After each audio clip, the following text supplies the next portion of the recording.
From Studio 401, it's the Stranger Than Fiction News right here on The Fringe FM. I'm Vance Nesbitt, and here's our headlines. Ghosts in haunted houses might be caused by carbon monoxide leaks. We all have our views and opinions on the supernatural.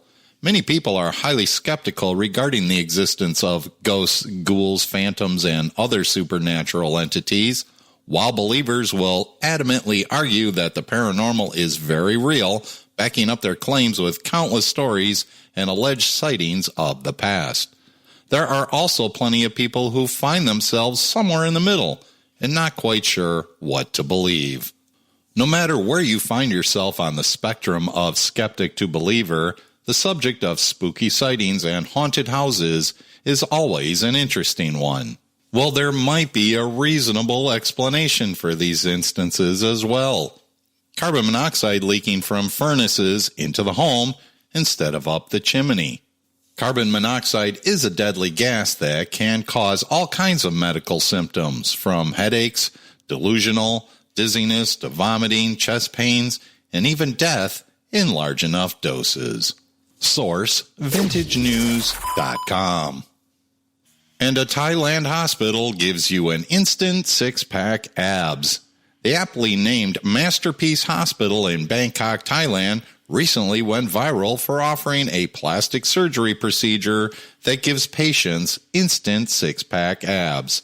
Despite what many gym addicts will tell you, getting defined six-pack abs is really hard, and for some, it's downright impossible.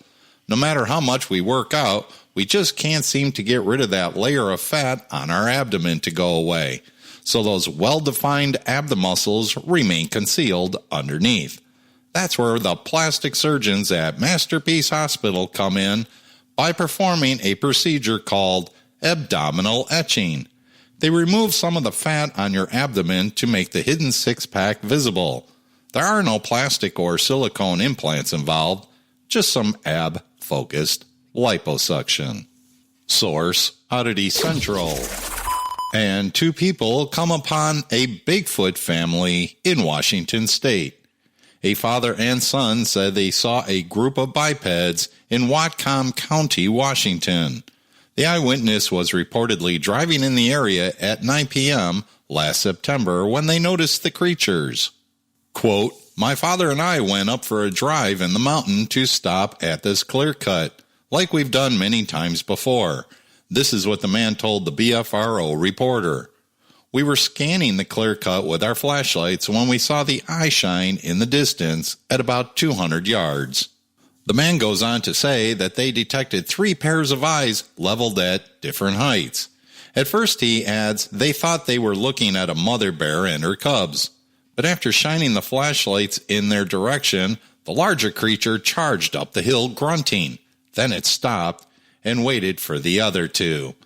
The eyewitness explains that they were able to focus their flashlights on that creature, making them able to observe it better. It was brown. The eye shine was orangish. Then it started to charge towards us, breaking branches on its way. Then it stopped, and everything went silent. The other two, he explains, were sitting and watching the men.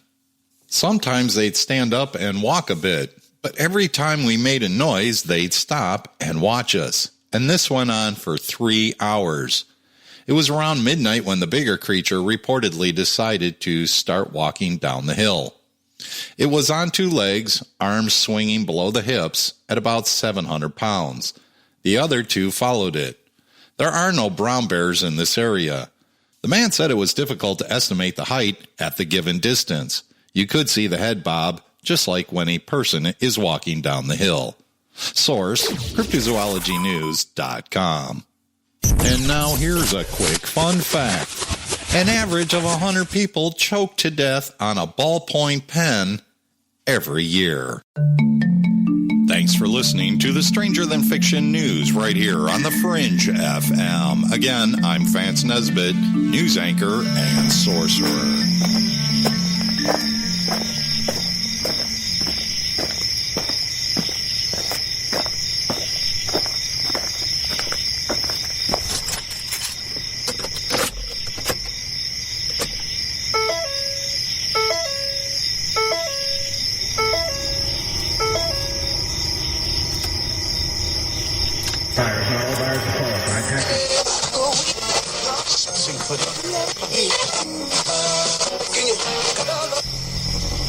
Message is being broadcast by the Department of Defense of the Republic. At 2 a.m. Eastern Standard Time, multiple unidentified objects were confirmed to have entered Earth's atmosphere. Discovery Houston, 20 seconds to LOS T-drift. Roger, nice to be in orbit. The first message that comes to me is you are a divine being. You matter. You count. You come from realms of unimaginable power and light, and you will return to those realms. The vast stretches of the unknown and the unanswered and the unfinished still far outstrip our collective comprehension. 5, 4, 3, 2,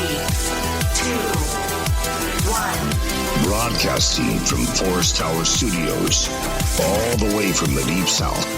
Now, here is your host, Joe Root.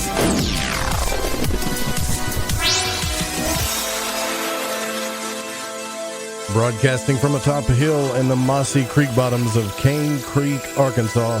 I'm Joe Roop, and this is Lighting the Void. Thank you so much for joining us tonight on the broadcast on this Tuesday, May 7th, on into the 8th tonight.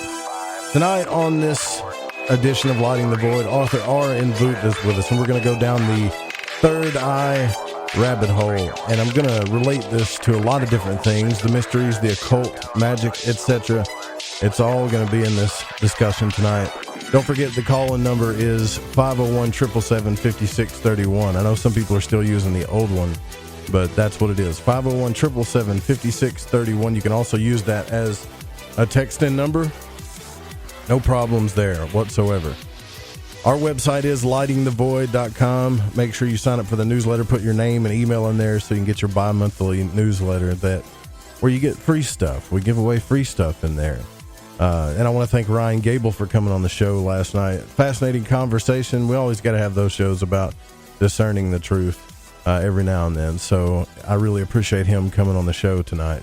Last night, excuse me. Also, head over to ufoseekers.com, backed and supported by the Fringe FM and Lighting the Void. So if you want to keep a truthful and integral approach to ufology, as well as a journalistic approach, go give them a follow and follow them on social media as well at UFO Seekers. You can see all their videos and investigations at www.youtube.com/UFO Seekers. And if you have a sighting you'd like to report, give them a call at 661-UFO-7889.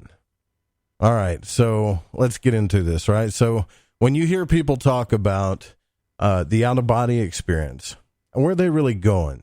When others discuss their encounters with extraterrestrial entities, did they go to another physical place? I mean, lots of terms and phrases are out there. Encounters of the first, second, third, fourth, and even the fifth kind. And other things that we hear in this community is interdimensional travelers, people that talk about 4D and 5D, etc. But where are they really going? What's happening there? The ancients believed that the human body was an actual representation of the cosmos, the body representing the macrocosmic universe. We have heard some folks with very compelling stories about piercing the veil and seeing through time and space. But I wonder, did they physically leave and go somewhere? When you look at a starry sky with, I guess, the understanding that some of those twinkling lights are billions of light years away, and are you actually looking into time that really doesn't relate to our time here on Earth? That's what we're told, right? Do you imagine that the ancients traveled there in spaceships, or did they get there by other means?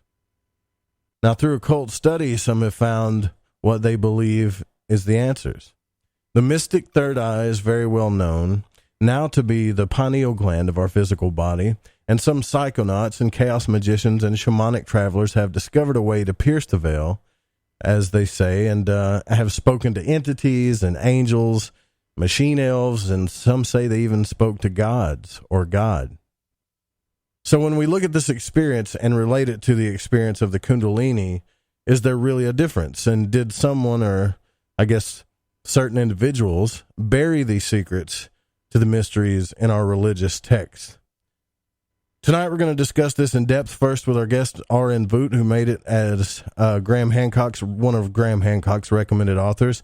And if we have time, which I believe we will, we're going to dive even further down the rabbit hole into the deepest secrets of our cosmic anatomy, known by the initiates.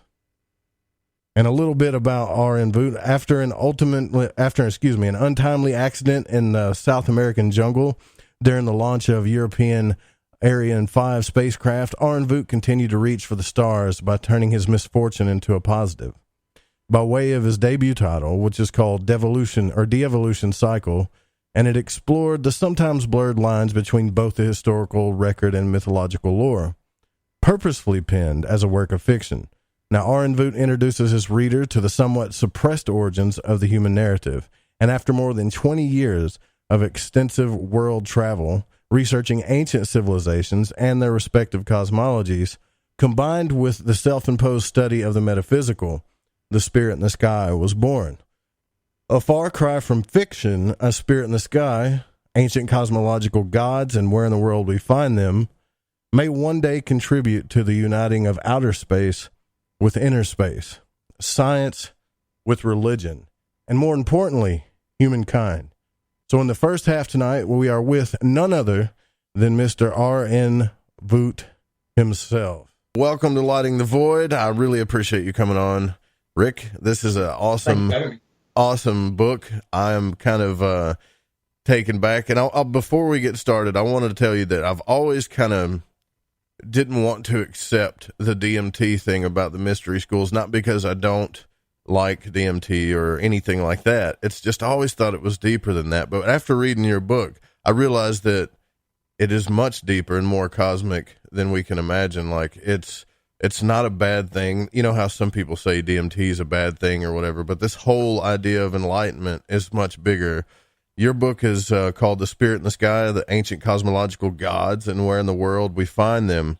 And this is probably one of the best books I've ever read on the subject, bar none. Wow. Thank you very much. That really does mean the world. A little bit left rather speechless by that, but thank you very much indeed. So when I look at the mystery school text and everything, there's this whole idea of what a lot of people focus on is birth, death, and resurrection, especially when they look into the Osiris mythology. They think the main focus is that we got all of our religion from this. This is where all of everything is based out of, and that's fine. But what you're saying here is that the actual breakthrough of the veil is the whole process of opening up the pineal gland, and everything in the mysteries and even in the sky shows us these secrets, right? It's an extremely profound mythology, to be fair. One that I think there's a whole lot more logic behind the myth, should you actually look into the deeper meaning of actually what's going on. Yeah, the nuts and bolts of the myth of Osiris is, and I'll probably sound quite repetitive, it's kind of my go-to phrase, to be fair. Sure. But I think that we're looking, or at least transcribing these mythologies like we are with the Bible and things like that. We're taking it verse by verse and actually accepting a rather unplausible comic book version of events, as opposed to the profoundly significant information that we're actually being, I guess, bestowed with. Because clearly someone somewhere knew far more about the human experience, what it means to be human, where we've come from, where we're going, and what this mystical third eye, or the capabilities of, might actually entail. And yeah, I think the comic book version that the world religions are kind of running away with, the Egyptologists are peddling, I think it's a little bit embarrassing somewhat to kind of discuss ourselves as a scientifically astute civilization that's technologically adept, yet we're still running away with gods on clouds, winged horses, and gods being, I guess, rescued from inside trees, which is what the Egyptian mythology is peddling still in 2019 with regards to the mythology of Osiris. And there's quite clearly some profound information, should we care to look, or even know how to look at it. Well, I think the cool thing too is on the cover of your book, you've got, you look at it and then it kind of looks almost exactly like the molecular structure of DMT, and it's like, okay, that's a pretty good correspondence. But and a lot of people say, okay, well, it's you're just making correspondences and correlations that are kind of coincidental. Well, in my mind, after so many coincidences add up, it's not a coincidence anymore, you know? So, Sure. You got the pine cone and just about everything and statues and all kinds of stuff in the East. And now it's in our sky. And I'm a sky watcher, Rick. I'll go outside every night and I'm astounded at the night sky. You know, like it's one of the things I can't stop looking at. And I've always known there's messages in there, but, I don't know why, and maybe you can expand on this a little bit, that it's hard to accept in our society that this whole thing could be talking to us about a biological process to help us open our minds. People want to think that it's something else always. It can't be that, because that has to do with drugs or something, so to speak. You know what I mean? So they don't. No, they don't sure. But the irony behind this particular entheogenic compound, this particular air quotes drug, is that it's everywhere. It literally permeates throughout the natural world. It's in the human brain. It's in the human eyes. It's in our lungs. It's in our spinal fluid. It's almost everywhere. In nature. But the thing with regards to, like you're saying, with regards to looking up at the cosmos, and I like to believe I'm a star watcher as well. Call me a little bit crazy. I like to talk to them as well. Yeah. And it's amazing the synchronicities that will happen when you start doing that as well, because quite clearly, as far as I'm concerned, someone, something, or yeah, something's listening. It does sound crazy, but I think the reason that a lot of people in today's day and age, with the advent of electricity some 150 years ago, and the impact that's had around the world, I think that we forget to look up now. You know, because of the light pollution, we can't see almost anything that's up there, you know? Right. Yeah, we almost take it for granted, you know? Well, when you look through a pair of night vision goggles, I did for the first time, you start seeing all these stars and stuff that you've never seen before. I mean, it's amazing. Sure. It's amazing what's up there, you know? Sure. And you get kind of taken back. I even liken the DMT experience as well to, I guess, donning those proverbial night vision spectacles, you know, because it opens up a whole new world of ocular perception that is otherwise hidden from us in everyday life. Right. Yeah. Well, I was reading some Gnostic text the other day, and I read them on the air, and there's something that always fascinated me too, was mantras that these mystery schools teach, and they teach mantras in specific ways, right? So you specific vowels, and even this one guy was talking about hold your head a certain way, and he just come out and said it, right? He said the reason why we do this is to stimulate the pineal gland with the I forget the name of the other gland that's right next to it, but to stimulate both glands so that they make a connection. That's why you're doing the mantras. Yeah, the pituitary gland, right? So you make the connection. I'm thinking, I've never heard something so honest in my life. And that's what a lot of people, we're doing spiritual, we're just and it's real spiritual. They don't really know the reason why. And I think the whole reason why is when they did this stuff, it would do certain things in the brain, and they would make that connection, and they would pass through, right? They would see through the veil. Indeed. And I think once you kind of pierce that veil as well, and then go back to your everyday, and don't get me wrong, I'm not on. I've not written this book to offend anyone and tell them that their religion is completely wrong and it's a sham X, Y, Z. Don't get me wrong; it couldn't be further from the truth. I think everyone's kind of singing from the same hymn sheet, as it were, but they just don't quite. They haven't connected the dots in the right way, if you know what I mean. I think regardless of your religion, I think it all comes down to the same kind of nuts and bolts. With these ancient esoteric scriptures, mythologies that particularly deal with a certain reverence for this mystical pineal gland, third eye. When did you know, though? Rick? Was it when, because you remember Robert Bauval and John Anthony West, and they were all revealing just different stuff than we ever heard. But when did you really know that, hey, there's something more to this, and you really started digging deeper into the Orion Nebula and all that? What caused you to look into that?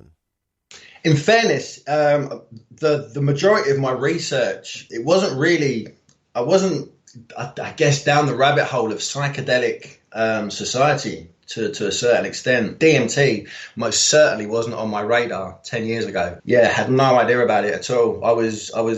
I like to think I'm fairly well versed on your Buvals, your Shocks, John Anthony West, to a certain extent as well. The title of the book, The Spirit in the Sky, is somewhat of an ode to John Anthony West's work as well, The Serpent in the Sky. But it wasn't until I actually, I guess, stumbled across the much famed or infamous Rick Strassman documentary, The Spirit Molecule, which was narrated by Joe Rogan. Right. It wasn't until I actually saw that, and I actually saw the 2D structure of DMT for the very first time, and there was something resounding inside of me that was saying, look, you might be unfamiliar with this stuff. It might be woo-woo, it might be this, it might be that, but there's certainly something residing inside of me where I think that I've seen this 2D structure somewhere else before, and I couldn't quite put my finger on it. Until later that evening. I disappeared down to the beach and done my regular talking to the stars and looking up and just trying to reconnect with nature, really, and wash my hands with the mundane 9 to 5 of what had been going on the rest of the day. And I was trying to locate where I'd seen this 2D image of DMT before. And I literally laid back on the beach and just not burst into tears, but burst out laughing because it was right in front of me. It always had been. The constellation of Orion just literally slapped me round the face and said, hello. Yeah, this is this is kind of where it's at, you know. It's funny too, because even in the Bible, there's a lot of people say that's rubbish. Well, I look at the Bible as like, a magical text, right? That leads you into the mysteries. And even in that text, it talks about, the sky is for signs and seasons, right? For signs and seasons. So everything, like there's nothing new under the sun, right? And that sky shows us everything that's real, that's there. So yeah, that is pretty profound. And I talked to a lot of people about the Orion theory too on the show. Some people believe that the pyramids are lined up to it. A lot of people do, but that there's a few naysayers. But I'll go back to the nature of coincidence. Like, people don't build statues. They don't build monuments and all of these other things for no reason. They don't put pine cones and stuff on everything. Just say, well, oh, that's beautiful. That looks like a pine cone. No, it's there for a reason, right? And I think that's the first thing that we all got to start looking at is this stuff is there for a reason. Yeah. And it's global as well. The mainstream runaway train of all things ancient dictate to us that these societies were, unconnected, had no idea each other was there, what they were practicing X, Y, Z. But they all seem to be in possession of, regardless of distance and time, they all seem to be in possession of a proverbial piece of this puzzle, this bigger picture, which again seems to bear significance to the mythological allusions to the pineal gland, the mystical third eye again. And I've always said that I think you've actually hit the nail on the head with what you said a moment ago. There's nothing new under the sun. So who's to say that in the time frame of anatomical human beings roaming the earth, which we now know is pretty much in excess of some 300,000 years, that documented history as we know it accounts for 5,000 years. Yeah, where's the rest? Just to kind of keep congratulating ourselves to be the apex of civilized high society and patting ourselves on the back saying that we're the greatest and that this couldn't have played out before. I think we're doing humanity and our ancestors a grave injustice, really. Yeah. And I think that, should we today, for argument's sake, work out the riddle of what it means to be human consciousness, where we've come from, where we could be going, and maybe how to tap into these otherwise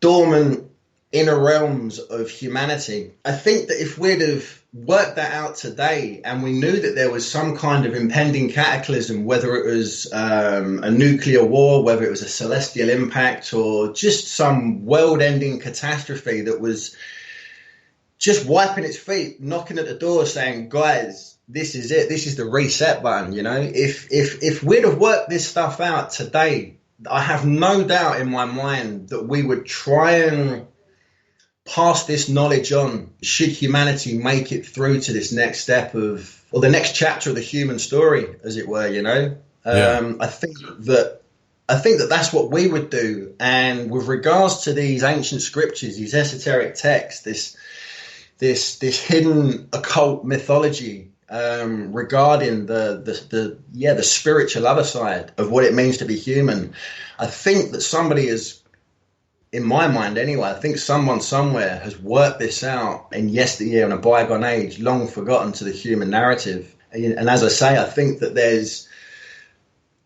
global societies that are holding this piece of the puzzle again, you know, and just kind of waiting for people like ourselves to kind of connect these dots and ask these big questions, you know, as opposed to, again, running away with these religious texts. Yeah. Well, everybody talks about aliens, right? And in my community, everybody likes the ET subject, aliens and UFOs and this and that. And I'm thinking, well, if there was aliens and there was some type of evolved society that was here, and my mind, and this is just my theory, my crazy wild theory, in my mind, they're just waiting around for us to figure things out. I mean, they've given us enough hints, right? I mean, it's in our architecture, it's in the sky, it's in our text, it's in everything. That's what I wanted to ask you, just right at blatant, I guess, is do you truly believe, and it might be obvious for you, but I'm asking for my audience's sake, that the DMT experience, and I hate to even call it that because some of the connotations with it, the experience that you have when this secretion happens in your mind and the gates open up, do you believe this is the ultimate piece of mystery to humanity? I think it holds a lot of weight, and it holds a very, very, very good argument with regards to, in a nutshell, I should probably just say yes. With regards to the UFO encounters, the greys, the aliens, or however you want to call them, I think, in my mind anyway, with regards to some of the testimonies that you'll hear online with friends and research, even Strassman's Spirit Molecule documentary, some of the things that people are seeing when their mind's eye is actually open to this, it wouldn't surprise me if this much misinterpreted UFO phenomenon is something to do with the DMT realm as well, because we can go back to talking about the night vision glasses, you know. Right, yeah. You can see stuff that quite clearly your own ocular capacity during the day, during the night, or whatever it might be, it's right in front of you, but you can't see it. You can't see it unless you have the toolkit at hand, as it were. And I would like to probably argue that maybe a lot of these experiences with alien abductions, I guess, a lot of these ring quite true with regards to the DMT mindscape. And it wouldn't surprise me that people that have these otherworldly, if not profound experiences where they feel that they've had a close encounter, where they feel that they've had some kind of time dilation and don't can't account for the lost time, but they know they've been somewhere. They feel that they've been maybe studied, maybe even looked into, dissected, or whatever it is. Whitley Strieber was on this program, and after his wife passed, he had some pretty profound experiences, and I talked to him about because he's obviously popular for the communion book and his abduction experience, right? And even he says nowadays that there's something more to it than I thought at first. It's something more. There's something more spiritual about it. And I think a lot of times when we say spiritual, a lot of people that have religious upbringings want to negate the whole DMT thing because they don't think it's spiritual, because they feel like it's purely biological. But it's just all too coincidental to me that the whole idea of piercing the veil, and I haven't even had a DMT experience, not one, right? But I still feel like that there's something to this. I feel like that there's something real to it. Sure. And I think some of these experiences have been, I guess, transcribed in biblical texts as well, I'm pretty sure you're aware with the much famed Moses burning bush experience, which has been likened to a shamanic DMT experience. The burning bush could quite possibly have been of the acacia variety.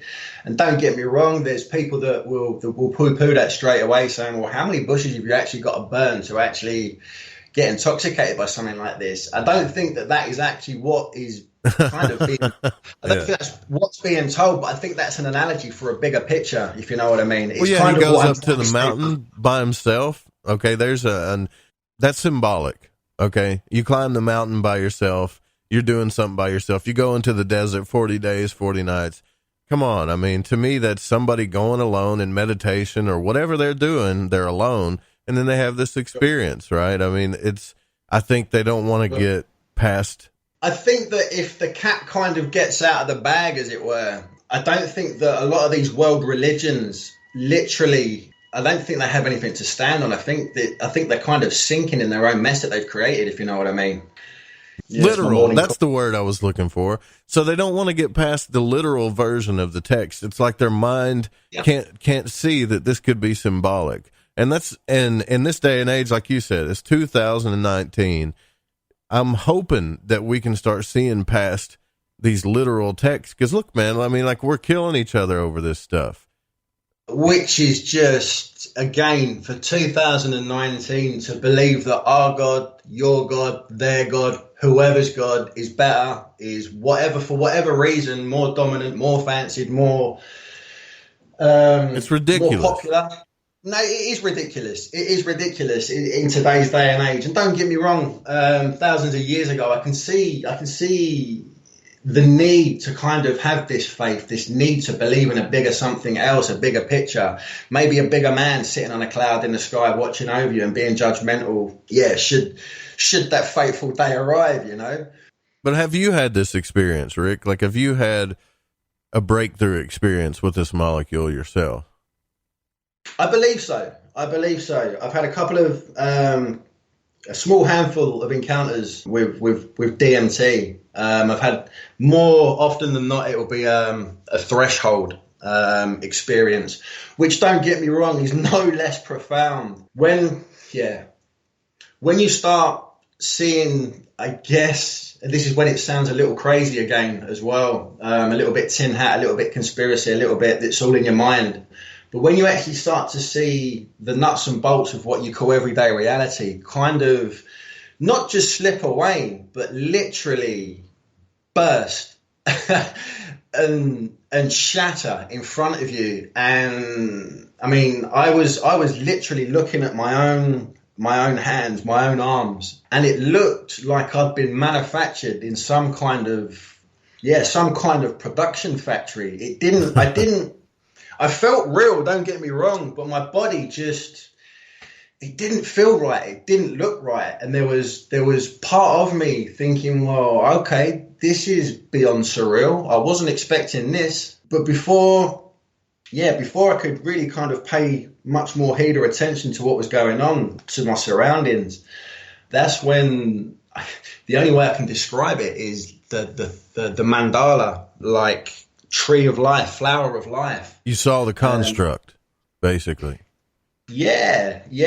And it was everywhere. It was moving towards me. It was moving around me. It was moving away from me. And I was kind of I felt as if I was viewing this mandala, this geometric fractal that was in front of me from every which way but loose, inside, outside, on the edge, every possible mind expanding angle possible.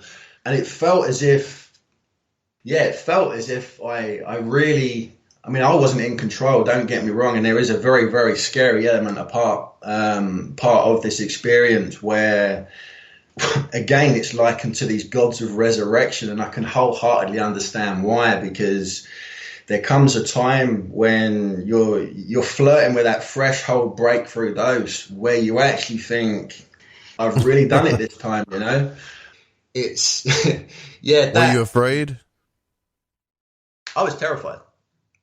There's no doubt in my mind I was absolutely terrified. All I could think of was my son, my family, my girlfriend, everything in my life that I loved, that I feared to let go of, was just racing away from me beyond the speed of light. Wow. And it was terrifying, don't get me wrong. But then you have that kind of double take where you actually realize, I remember what's going on. Yeah. You kind of, and I'm trying not to quote. Well, I mean, did it feel like, that's what I wonder, like, did it feel as if you'd been there before? As if you were going back somewhere that you were always from, maybe, so to speak. Yeah, there's no doubt about that in my mind. There's no doubt about that in my mind. And don't get me wrong, the whole DMT mindscape was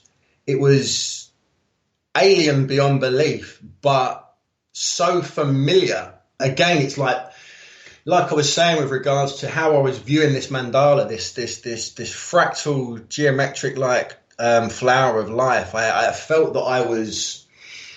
It sounds so cliche, but a part of everything, you know? I always wondered that. That's the reason why I ask, is because, you know, I've done LSD, I've done mushrooms, never done DMT. I mean, I'm not proud of all this stuff. I've done a lot of drugs, man. In my younger years, I did a lot of stuff, and none of that stuff ever made me feel as if I was going back to some place that I came from. Yet when I hear people talk about the DMT experience, I've heard people say, look, man, I went to where God was. I've been here before. It was really familiar. Like, I have even some episodes on YouTube, I've seen people that were atheists that have taken the substance and afterwards believed in a God afterwards. They believed in creation. So that type of experience is profound, I'm sure. Well, yeah, I mean, profound is kind of my go-to signature word with some of the stuff that we uncover and stuff with our research. But profound is, I don't think humanity's actually devised a word to define it. Yeah.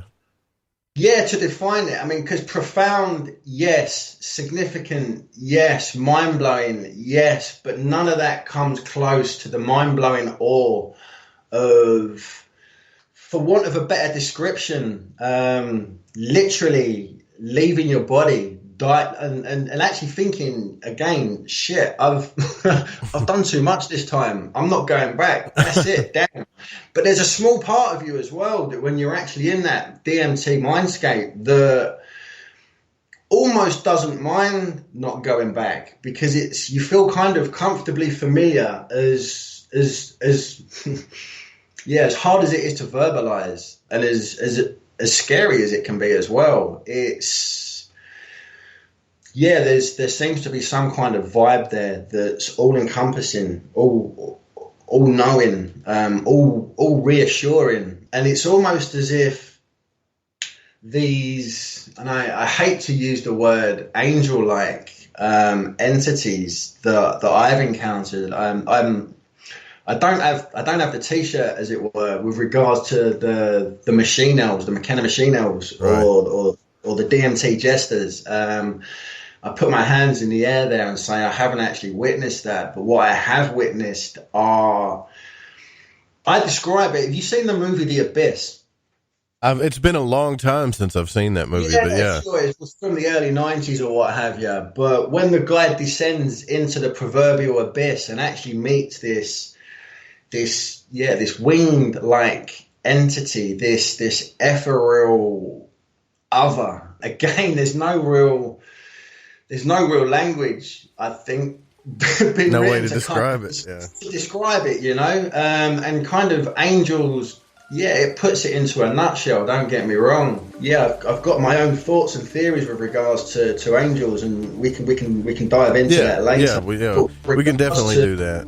Right now, we've got to go into our break. We're speaking with RN Vot. We're talking about his book, The Spirit in the Sky: Ancient Cosmological Gods, and where in the world we find them. We'll be right back.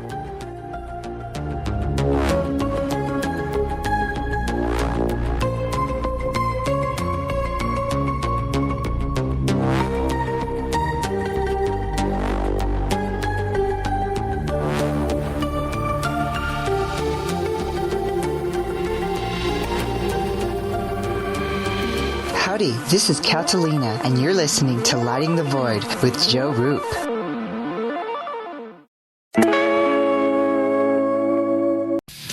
We all have that story to tell in our lives. The winds were howling, the ground shook, you could hear rushing water, and then history repeats itself. When there's no power, refrigeration fails, stores with their shelves stripped bare, ATMs can't operate, deliveries stop.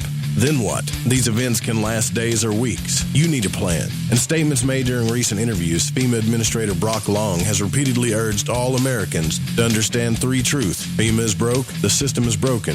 If this is the new normal, Americans can't rely on federal cavalry when disaster strikes. Don't get caught out in the elements empty-handed. Prepare with us by going to preparewiththefringe.com and get your 2-week food supply. 92 servings, 8 food varieties with 25-year shelf life. Normally $137, now only $75. Or get a month's supply, normally $247, now only $147, shipped in one business day. Just go to preparewiththefringe.com or call 888-440-7931. That's 888-440-7931. Get this great offer and be prepared while it lasts. This is Crow 777, and you are listening to The Fringe FM. Hey guys, do you struggle with low testosterone levels? Symptoms of low testosterone affect your optimum functioning as a man, and this includes loss of motivation, fatigue, and lack of libido. Well, now there's a way to increase your testosterone levels and combat these symptoms, and do it naturally.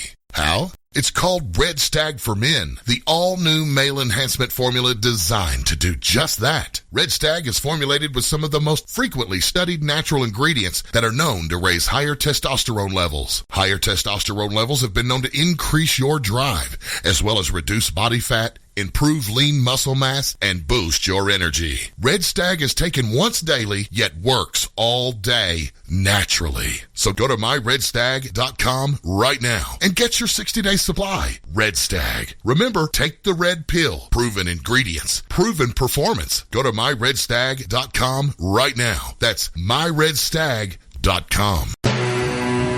I'm Ryan Gable, and I want to remind you to keep your radio, phone, tablet, or computer tuned to The Fringe FM, and visit the website thefringe.fm to listen to the entire lineup of shows. You can also catch my broadcast, The Secret Teachings, Monday through Friday, beginning at 12 a.m. midnight U.S. Pacific Time, right here on The Fringe FM. Are you intrigued by Paranormal Talk Radio? You'll love the new Paranormal Radio app from TalkStream Live. You'll find a great selection of talk shows covering UFOs, ghosts, strange phenomena, and much more. Download the Paranormal Radio app now and start listening to the very best in paranormal talk entertainment, including the network you're listening to right now. The Paranormal Radio app, free in Google Play and the iOS App Store. Okay, nurse, let's get this man to the ER stat. Right away, doctor. We see this every day. Heart attack or angina pain due to blocked and clogged arteries. Chelation can remove obstructions or blockages from arteries and help avoid painful and expensive surgery. Now there's Angioprim. It's a liquid oral chelation product that you take with juice. You start to feel the results fast. Angioprim increases blood flow all over the body, and that means more energy and strength to take on the day with less aches and pains. 60 years of research has gone into chelation, and Angioprim is the result. A safe and easy way to unblock your veins and arteries from buildup that slow circulation. Paging Dr. Jones. Please report to the emergency room right away. Log on now for a special radio offer from Angioprim. That's angioprim.com/radio.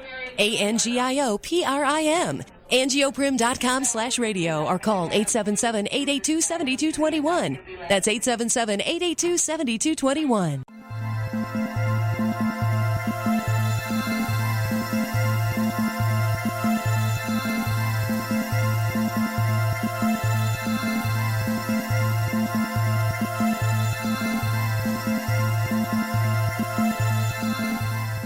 All right, so welcome back to Lighting the Void. I'm your host, Joe Roop. We're here with RN Vot, and we're talking about his book, The Spirit in the Sky. And before the break, he was discussing angels and demons and what his theories on that may be. Real quick, though, I want to get into a little bit more into your book, because you talk about how it's the myth is illogical, and you even have that written on the book. It's illogical, or Egypt illogical. But I'm trying to wrap my mind around this one thing about all of this, and maybe you can help me with it, and maybe you can't. Why did they put this stuff in so much symbols and symbology and everything? Why didn't they just tell us what was really going on in the body? Write it down, tell us, here it is. Or maybe they did and we lost the text. I always wonder about that, because why do we have to pick apart the pieces and the puzzles and look at everything, even though it's so coincidental and it obviously adds up, right? Why didn't they just write it down and tell us? I think that with things like, especially the Bible, we're talking a couple of thousand years at least, and the technological prowess of a bygone era quite clearly wasn't up to speed to what we understand now, if you know what I mean. If someone somewhere, like I believe, had worked this out pre-cataclysm 13,000 years ago and wanted it to be remembered, for the future of, future generations of humanity, I think the best way to go about it is quite rightly as well with mythology. I think it's easier to remember tales of gods, angels, demons, whatever it might be, as opposed to what might be described as Stedman's medical dictionary today, which would kind of scare the wits out of me, to be fair. And don't get me wrong, I don't claim to be a biologist. I'm no kind of chemist, scientist, physicist, or what have you. And I don't think the large bulk populace of humankind is that way inclined either. I think it's a lot easier to remember what we might have learned in order for us to relearn it, should we get to where we are in today's day and age, to kind of pick the bones out of these, I'll say it again, these cartoon strip-like mythologies or religions that we seem to have run away with rather blindly, in my opinion, and really not looked at the deeper value of what was going on. And I think that was why they've put it into that kind of text, as opposed to more of a scientific blueprint for the biomechanics of the human brain, because so it would last, right? Yeah, no, very much so. I mean, I struggle with some of that today even, and it's the stuff that I research, and I think that a lot of these things are given names just to kind of scare people away as well. So some of these communities, like the biologists or the chemists or the astrophysicists or whatever you want to call them, if you give something a nice long-winded Latin name, it's going to scare the bejesus out of the average layman, if you know what I mean. And who wants to sit there with a thesaurus trying to work out what every other word means, Right. Yeah, right. That's why I don't get into too deep. Like, I think the one person that really intimidated me on this show Rick, was Laird Scranton. When I talked to Laird, you know, he was telling me all this stuff, and I was like, look, Laird, I you know, I don't really know what you're saying, but I do know that I feel like that the spirit world is not only in communication with the physical world, but they're sort of codependent on each other. And he said, you know, I got to tell you that you're incredibly intuitive, because that's exactly what my research has added up to. So when we talk about like scientists and all this other stuff, and people only want to give credit to academia, you take guys like Laird that'll give people that don't have super degrees like me or whatever and say, you know, inherently we kind of know this stuff deep down. We just don't want to accept it. Sure. And Laird Scranton as well, as you well know, I've got a chapter or two devoted quite specifically to his works with regards to quoting the mythology and creation stories of the ancient Dogon. I say the ancient Dogon, they're still around today.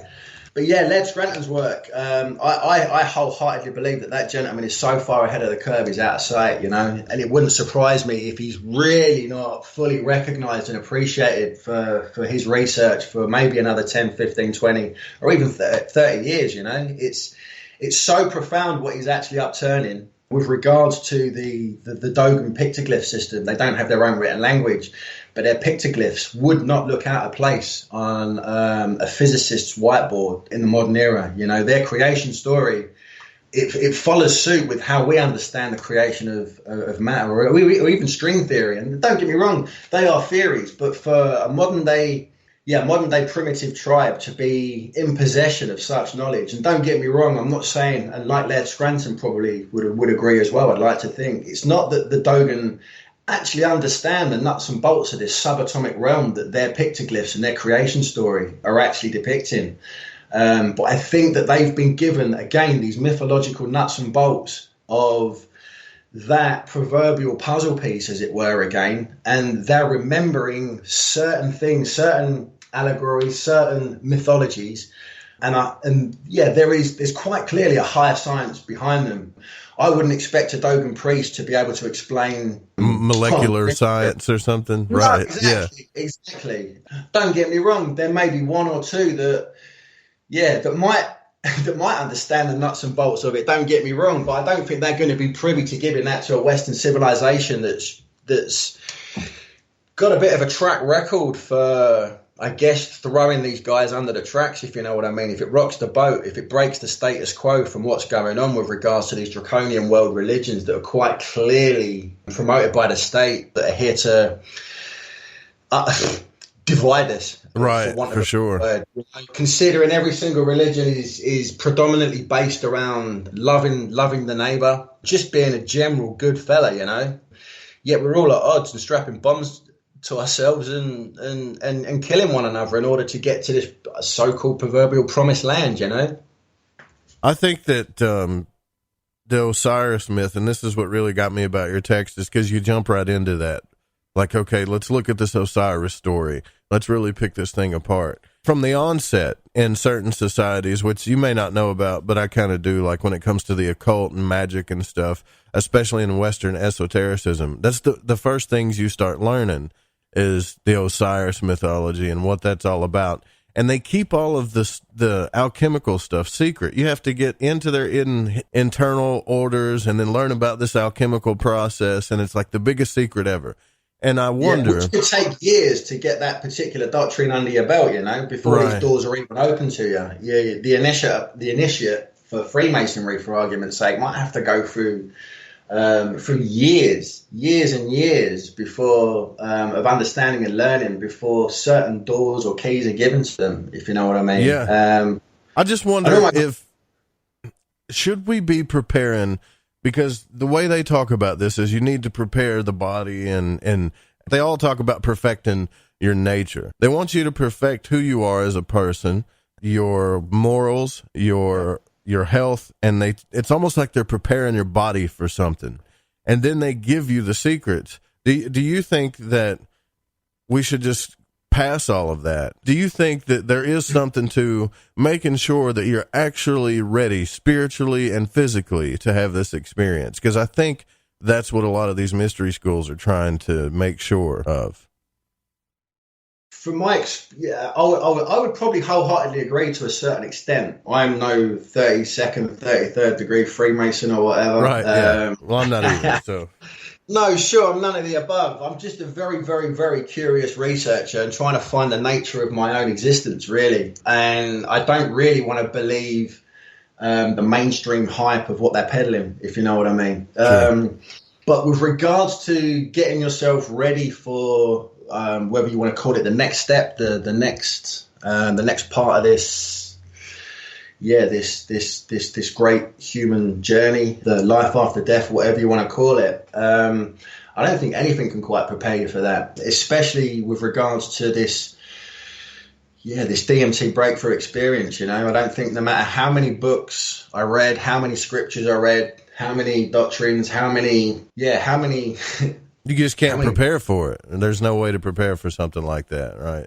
No, I don't think so. And again, I thought I was prepared. I'd like to think I'm quite well versed in bits and pieces with regards to these other shamanic states of being, with regards to this DMT experience. But I don't think anything can prepare you for it. A friend of mine actually said it's like walking to your own funeral, which really couldn't be any more apt, you know, because as profoundly as enlightening as the whole experience is, you only get out what you take with you, if you know what I mean. I think I'm of the opinion, if you're not a very nice person, you're probably going to be quite literally, for want of a better description, crucified on the other side, and you're literally going to have these angel-like entities, these DMT beings, whatever you want to call them. Yeah. I still don't know what to call them, but nothing can prepare you for that. If you're a bit of a badass, they're going to show you, and they're going to put it right, you know. Well, how did they show you? How did they show you symbolically? Did they make you feel like the way you made other people feel? The more I try to get people to explain that about what these entities show you, it's very hard for people to put it into words for some reason, but they know that they've been shown something about their nature. Sure. The way I'd probably describe it is if I took the mickey out of the poor, not so bright kid at school that wasn't up with the in crowd and this, that, and the other, and I made his life hell with the rest of the guys for a certain amount of years and this, that, and the other. As long as the DMT freebase experience might only be for 8 minutes to maybe 15 minutes or so, when you're in that DMT mindscape, sometimes it can feel like an eternity. And that eternity, you will be wearing that guy's shoes that you ridiculed for so long. You will feel that hurt and that pain that you inflicted on that person. Wow. And you'll see the bad traits of your own persona that you kind of maybe even forgot about, maybe even didn't know about. Maybe you were hiding. I don't know. But it's a very, very, very, it's very surreal, very, very profound, very frightening again as well, because there's a certain element of time dilation that goes on where you can feel like you're almost locked in this place, this void of, again, I don't know how to describe. Yeah. No, it really is. In fact, when I was having a discussion with the guys Dreaming Jaguars this morning, I should thank them as well. I haven't done that, for putting me in contact with you as well. I do owe them a very big shout out. They're very good guys. Justin and Paul, two of my favorite people in the world, man. Yeah, them Jags are very, very, very cool cats. They seem to be extremely well grounded. Like myself, I'd like to think I'm just an average Joe. I'm not the theologist. I've got no letters behind my name, nor have they. They just want to try and wake the world up to what this stuff is about. This stuff that's been demonized for so long. Yeah, this stuff that's off limits, you know. And it was one of them guys who was describing his experience to me today.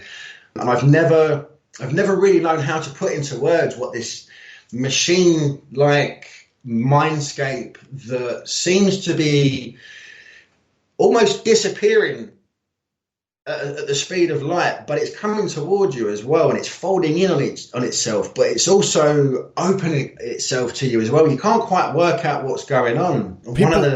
People say machine a lot, though, Rick. That's what gets me. I mean, every time I hear that, I feel like I'm in the movie The Matrix. Yeah, no doubt, because I think Paul actually described that particular, or his experience with that particular DMT mindscape as witnessing what he called the machine carnival, which I think is an extremely apt terminology for what you appear to be perceiving once this third eye is actually triggered. The machine carnival. That's a pretty trippy thing to think about. It sounds absolutely crazy, but when he said that, it struck a chord inside me, and I'm like, dude, I'm going to be quoting that now. That's like that's a go-to phrase. That's kind of correct, because there's no other way, to kind of verbalize I keep calling it the DMT mindscape, which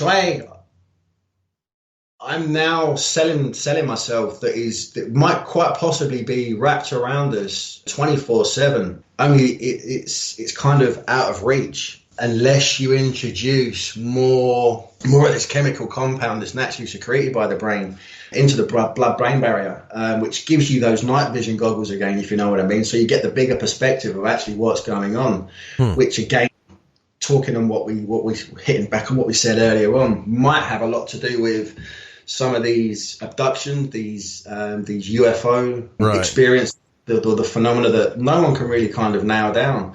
And there is a theory that some of these people might actually be secreting more endogenous DMT than the average layman. So when they have these experiences, there is the proverbial glitch in the matrix, as it were, where their ocular capacity isn't necessarily just restricted to the light that we see through the electromagnetic spectrum, which only accounts for, I think, I'll probably butcher this, but I think it's something like 0.0035% of the entire 100. I mean, we're not even getting 0.5% of what's out there. Right, yeah, for sure. Every day, The angels and demons thing, though, I think is... I'm so perplexed about it because, again, I mean, I can see where...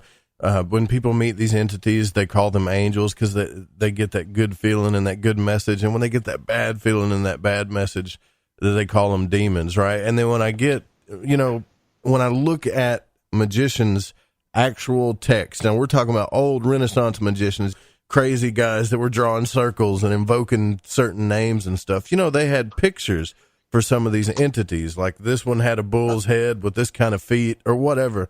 And I was thinking, okay, and they had names for all of them. That's what gets me. Do you think that they were tapping into that realm? Because I talk on the show a lot about, and this is kind of outside your book, but I'd like to get your opinion on this. I talk a lot about paranormal activity and what I think is what I call interfacing. It, to me, is paranormal activity. That world interfacing with this world somehow or another, some way. We call it hauntings, paranormal activity, out-of-body experiences, but it's getting through somehow. UFOs that people see and disappear.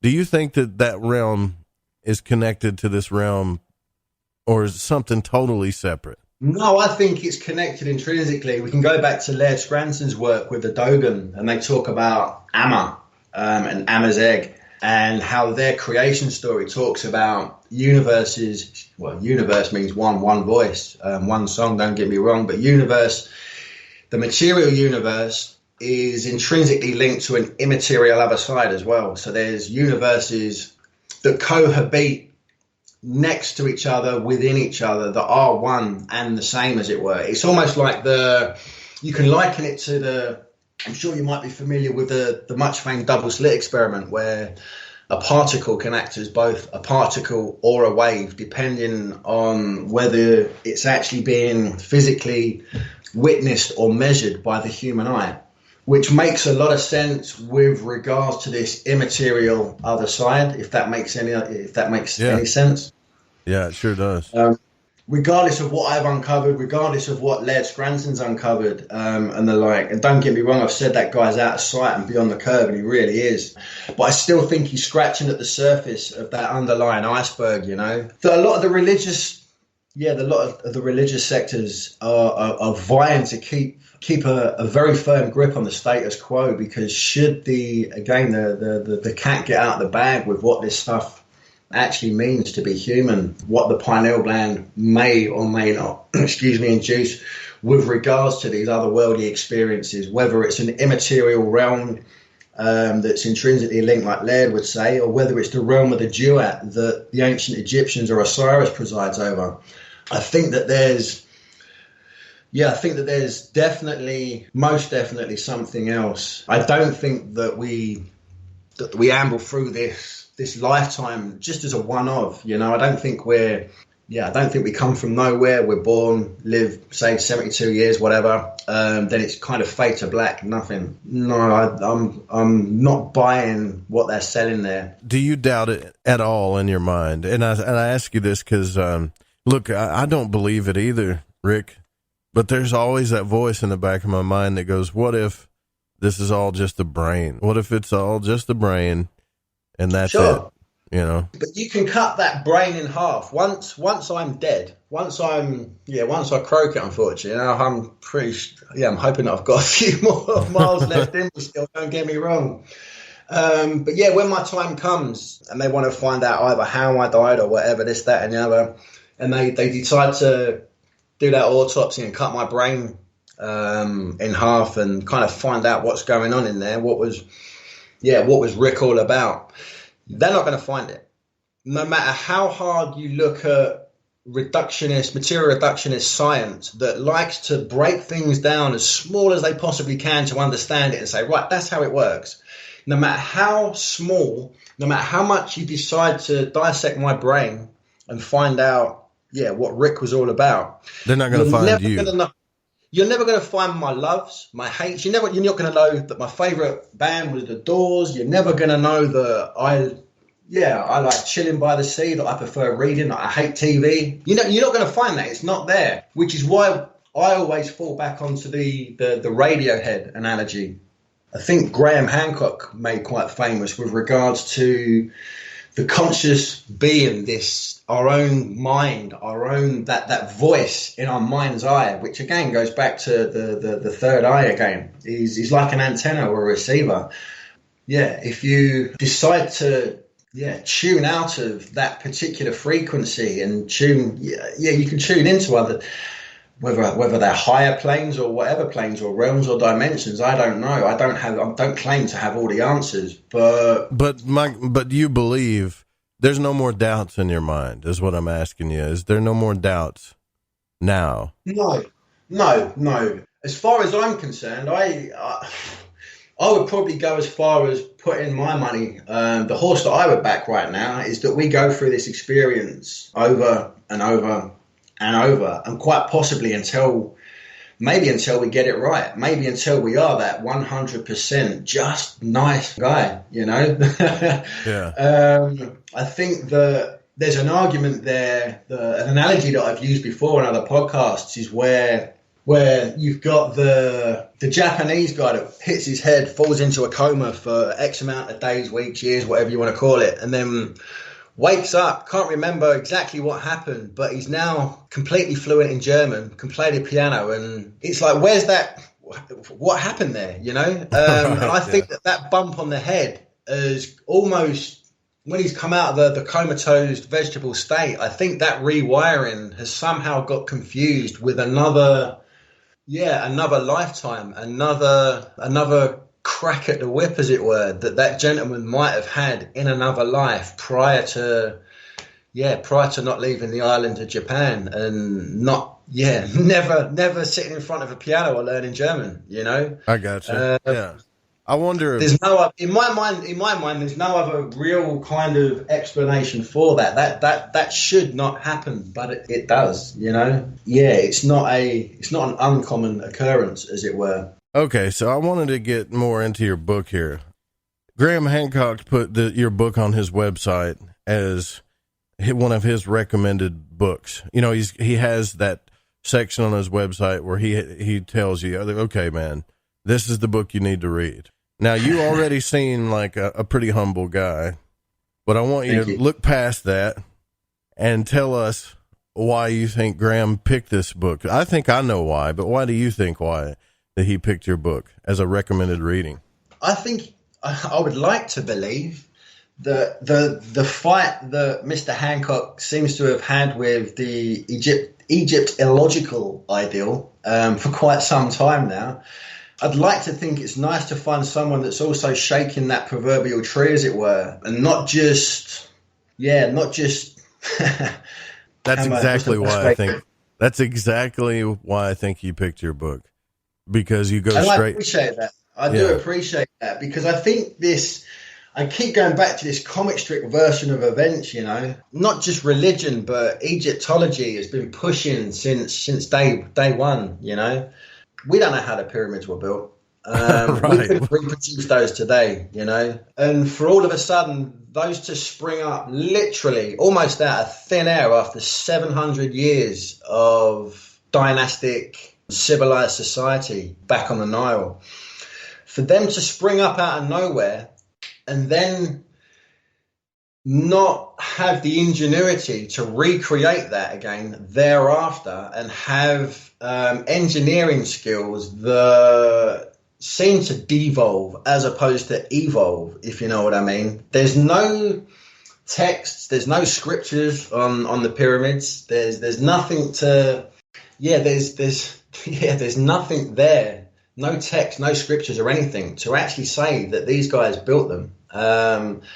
And for such a megalithic marvel, for such masterpieces of human ingenuity, I mean, that should be the go-to, hey guys, look what we've built. You know? Right, yeah.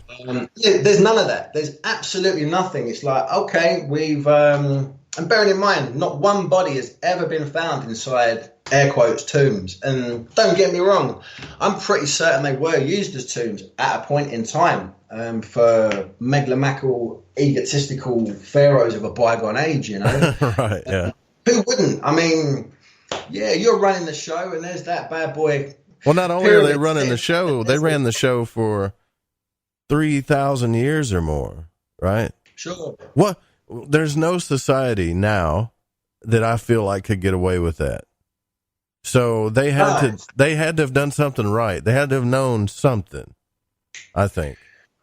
That's just my opinion. They knew a lot more than the Egyptologist point of view is actually peddling still, you know. To still be saying that, yep, they're tombs. We're going to booby trap the tombs. So any tomb raiders that want to get Khufu, Khafre, Menkaura's golds and whatever is taken to the afterlife and this, that, and the other. No, it's crazy, isn't it? Where are we going to hide this guy? Well, okay, we're going to hide him on the single most significant location on the face of the planet. Now, what I mean by that is ancient Egypt, or the ancient Egyptians mapped the world as they knew it. Right. Yeah. Which included, a lot of the Mediterranean, some of the Middle East, North Africa and what have you.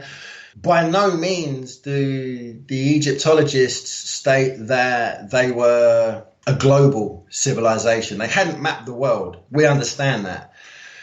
But the pyramid says something else entirely. The pyramid actually dictates a hemispherical model of the Earth on a scale ratio of 43,000 to 200 to 1, which by the face of it can no doubt seem like an arbitrary number, just a random number. But the significance with that number makes sense with regards to, just the nature of the globe itself.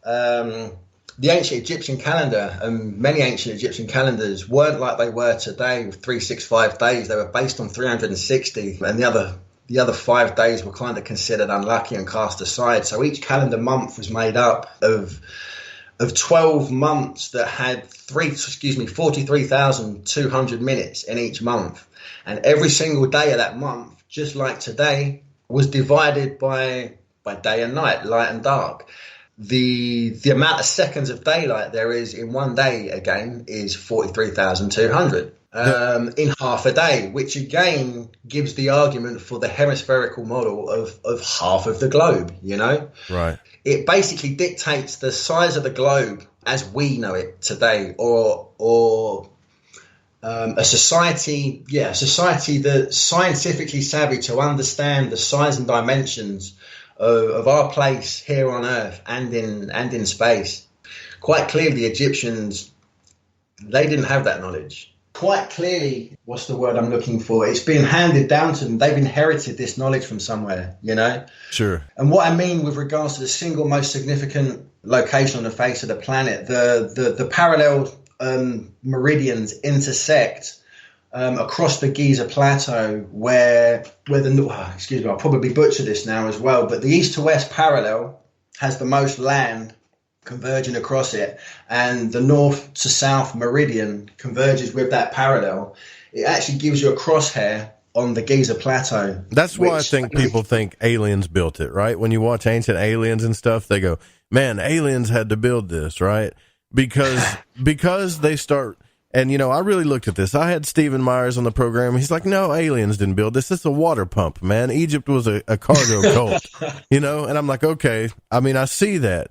But, and again, when you look at everything this stuff lines up to, like everything, you can't take all of these coincidences and start dismissing them as they keep stacking up. It just keeps stacking up that something is there, you know?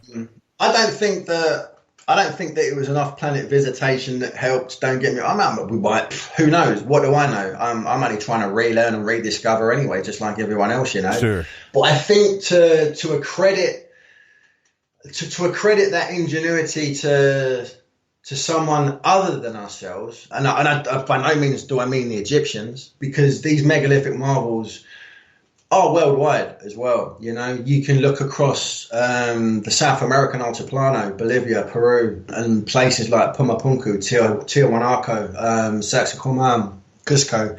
Some of these polygonal structures that still they almost defy logic, you know? Right. But quite clearly, somebody somewhere was technologically advanced enough to manipulate these blocks in a manner that has lasted the test of time. And they continue to teach us as well, you know, they're works of art, they're works of didactic art. And yeah, that's just whereby art teaches us from within. We're not just looking at these structures and going, wow, ain't they pretty?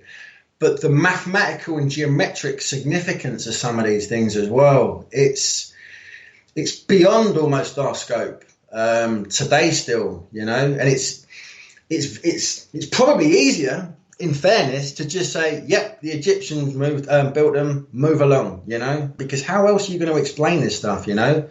Stone wielding, copper chisels, yeah, I don't care how you look at it, but that stuff quite clearly doesn't cut it. It doesn't cut granite. I know that. It doesn't cut rhyolite. It doesn't cut diorite. Some of these artifacts that we're turning up daily, really. All right, let's stop right there and let's take our break. Guys, we're with RN Vot. We'll be right back right after these messages.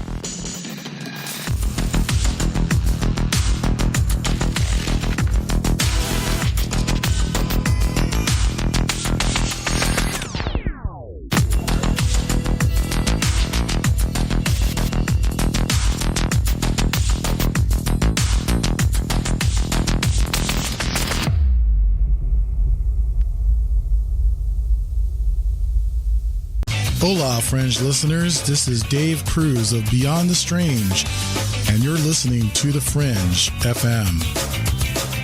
Alex X. Hi, I'm Alex Exum, and you're listening to The Fringe FM. Get the Tea is the #1 cleansing tea in America. We cleanse you with organic ingredients, and when used daily, you can increase your energy. Cleanse from intruders that set up camp in your colon. Cleanse your colon and feel the difference. Colon cleanses can be uncomfortable. Not Life Change Tea at GetTheTea.com. Life Change Tea is mild yet truly effective. Cleanse your insides every day. Easy to make, easy to use, and feel the results. Are you sold? Okay, then here's how to order. Log on to GetTheTea.com. That's GetTheTea.com. Look for our specials on the front page. Get the Tea also carries top-rated supplements for those who care about their health. Naturally. Again, log on to GetTheTea.com. That's GetTheTea.com and feel the results. And for those of you that arm yourself with information, come to our webinar every other Monday at 5 p.m. Pacific time. That's every other Monday at 5 p.m. Pacific. You can sign up at getthetea.com. The Fringe FM isn't just a radio station. We also provide services for all your audio production needs. If you are interested in live radio or pre-recorded podcasts, we're here to help. We even do audio enhancements and voiceovers if needed. If you want to do a podcast or live radio show and even want the option to syndicate on terrestrial radio, from simple audio file enhancement to live production and call screening, we have you covered.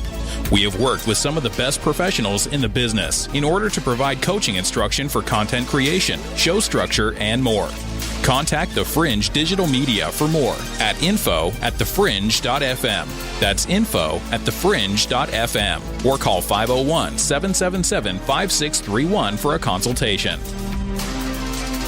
Did you know that qualified patients can access medical cannabis in all 50 states? CannaSense is a medical cannabis collective that helps patients in all 50 states gain access to cannabis medication. CannaSense does this with a streamlined process and strict compliance with the Compassionate Use Act of 1996, the Affordable Care Act, and the U.S. Constitution. It is important for each patient to understand the legalities involved, the costs, and the benefits of cannabis medication. Through truth, legalization, and education, the medical benefits of cannabis will supplant recreational perceptions, and the real vision for change will be realized. Let the people and their personal doctors take control of their medical cannabis decisions before the greed of big business takes over. The tipping point for change is today, and CannaSense is ready to lead the charge and enable legal access for all qualified patients to medical cannabis through its proven system. For more information, go to thefringe.fm/care or click the banner on the website today. This is Paranormal News. I'm John Jeter.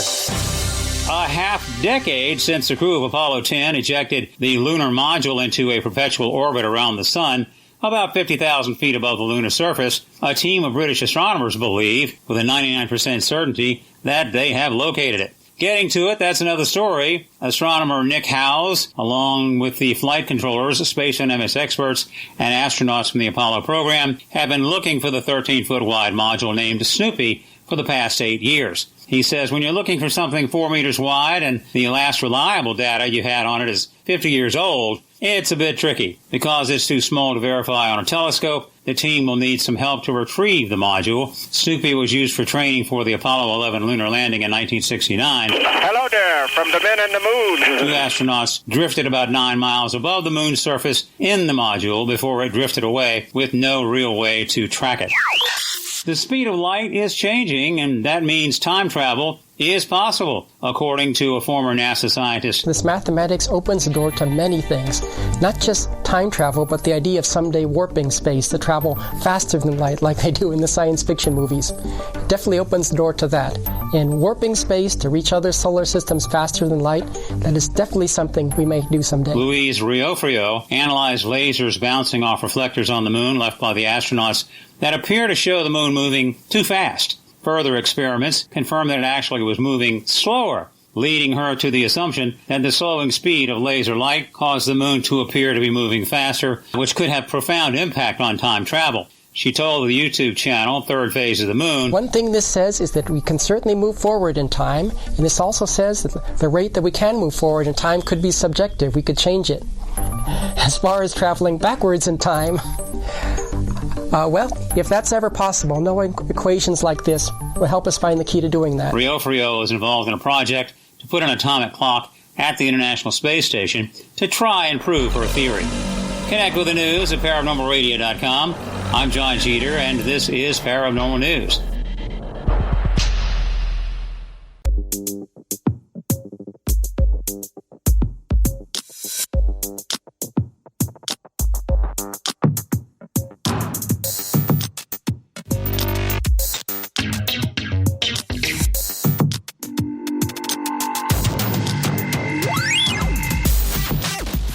Welcome back to Lighting the Void.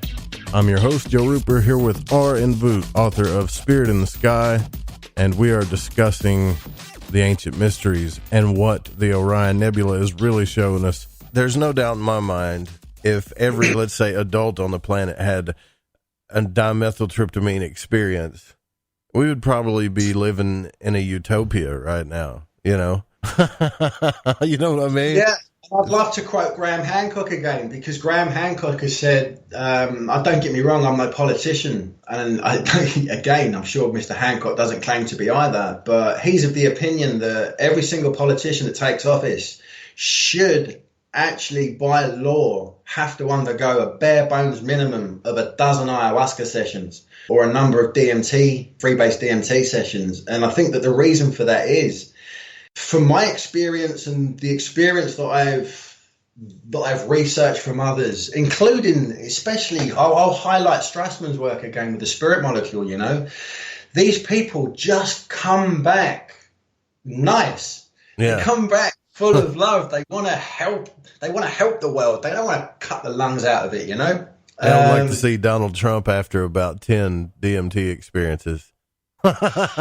What that would be like, right? You know, wow. But, Graham Hancock did say about your book, he said, as the consciousness revolution unfolds, a complex web of patterns, connections, and influences in the human story are being revealed. And your book and your research reintroduces us to the omnipresent Osiris, the divinity immanent in humanity. So it's, when you start the book, you talk about that. And I don't want to give your book away because everybody needs to get this book, but you hit on that, right? Like, let's look at this Osiris mystery. And when I started reading, I was thinking, okay, so we're going to talk about the whole Osiris mystery, but you don't do that. You go out like to places like the East and the Dogon and space and the sky, and then you bring it back to that. And so the Osiris thing is, in your mind, I'm wondering, do you think that we really missed, like we're really missing what that's really about? Yeah, there's no doubt in my mind. There's no doubt. And don't get me wrong, yeah, I'm an author, and yeah, my goal is to sell books. Don't get me wrong. I think that the profound nature of this Assyrian mythology, I'm not saying that I've by no means answered the riddle of human consciousness. I'm not that arrogant, don't get me wrong. But I think that there's, maybe a piece of that puzzle here as well, you know? Should we look into the deeper meaning of it? Like you said as well, I don't spend the entire narrative talking about the Assyrian mythology and boring people with too much Egyptology and what have you, and long-winded words like dimethyltryptamine. And I'm trying to keep it all in layman's terms, but in order for my hypothesis to be taken seriously, which is why I'd like to believe the likes of Graham Hancock has backed it publicly as well, is because in order for the hypothesis to work, there has to have been a higher understanding of the sciences back in the day, lost to a chapter, forgotten to humanity, really, which is why I, again, touch on the Dogon, which is why I cite the works of Robert Bauval, Graham Hancock, Laird Scranton's of the world, Randall Carlson as well. Are you familiar with Randall Carlson's work? Oh, yeah. Yeah, I'm just not sure he's familiar with me yet, but I'm going to get there. We'll try and make that happen, because I mean, as far as I'm concerned, we're talking about the Plato of today, you know. Well, I get the late night thing, man. So usually when I hit people up, they're like, "Ooh, yeah, that's the late hour," and I'm like, "Well, come on, man, you know, this is where all your people are. This is where your people are at. They're in the late night." Yeah, you know? no doubt. And that's where the listeners are. That's where a lot of my listeners and readers appear to be. There's no doubt about that. There's no doubt about that at all. But these guys, I'd like to think their huge back catalogue and bodies of work that have been in the public domain for the past 20, 30, even 40 years at time, you know, that's really starting to make an impact with mainstream mentality, especially with regards to Hancock and Carlson's celestial impact hypothesis. We now know that something happened 13,000 years ago, you know. We certainly didn't hunt the large megafauna to extinction as the storybook says, you know. I think you're right, though. And I don't mean to cut you off. I'm sorry. I just want to really say this. We don't really think about the Egyptians and how they had a dynasty that lasted so long. But when you talk about, look, if you're a politician, you need to understand this. You need to have this experience. those Sure. kings were priest kings. They understood the mysteries. They had to know all of this stuff. They had, from my studies, they had to take classes and stuff on these things. Like they knew all about the mysteries, and you couldn't be a king unless you understood those types of things. So these were like priest kings. And we, when we look at our society today, I think, man, there's no way the United States and Western society is going to last 3,000 years unless we start to really understand this. Damn straight. No, damn straight. It's it's broken. But unfortunately, I think that those that are pulling the old proverbial strings in the higher echelons of society like it broken. It's it's designed that way, to kind of keep us all in the dark and not asking the questions. Those that do usually kind of get ridiculed and poo-pooed, And don't get me wrong, I've had my fair share of skeptics attack me online, on Twitter. What do they say? I mean, what's their biggest argument? What's their biggest thing against what you're talking about? That basically I don't have any letters behind my name, so who the fuck am I to even start talking about this? Well, neither did John Anthony West. He was a satirist, so there you go. And God rest his soul. He admitted that to me. He came on here and said, "Look, I'm not a scientist. I'm not somebody that has all these degrees. I'm a satirist. I write satire, but I just love Egypt." Right. So I went out there, I started putting stuff together. And if anybody wants to doubt what John Anthony West is saying, and see that to me, that's the problem with mainstream academia in a nutshell, is you think that you have to have this paper. I took these classes. I got this paper with my name on it. I'm smarter than you. Really? Well, why haven't you figured this out yet? Right. Sure. And don't get me wrong. If I had my time again, not that I wasted my early 20s and them years. A lot of my research, a lot of my world travels, like Mexican pyramids and Teotihuacan, and just kind of doing all this study that led me up to this bombshell that I appear to have uncovered through all these mythological allegories and what have you. If I had my time again, I probably would. Yeah, I didn't want to waste my time getting these academic qualifications because I didn't really know what I wanted to be. And if I'm completely honest with you, I'm probably still like Peter Pan, the boy that didn't want to grow up, I still don't know what I want to do when I grow up. And I'm 43 now. It's hilarious. But yeah, I'm just sharing my findings with the rest of the world, But if I had my time again, I think maybe I probably would have studied the lights of Egyptology to get these letters behind my name so I could have a voice and actually say, do you know what? There's not enough of you cats stepping outside of the box and going, actually, you're not all wrong, don't get me wrong, because we owe Egyptologists a heck of a lot. The chronology of what they're saying is bang on the money. They're not wrong. They're not just they're not just shooting fish in a bowl, it's bang on the money. They know what they're talking about. But with regards to some of the arguments, the John Anthony Wests of the world, the Hancocks of the world, and I'd like to include myself amongst that as well, start asking questions that they quite clearly can't answer. I would like to have had the doctrine, the letters behind my name, to actually step out of that pigeonholed society, that clique of people that's saying, no, this is ours. It's not yours. It's humanity's. It's all of ours. What you're protecting is what I'm trying to say. And the nuts and bolts of this Assyrian mythology, I think, and it's a big statement as well. Don't get me wrong, that I say on the back of the book.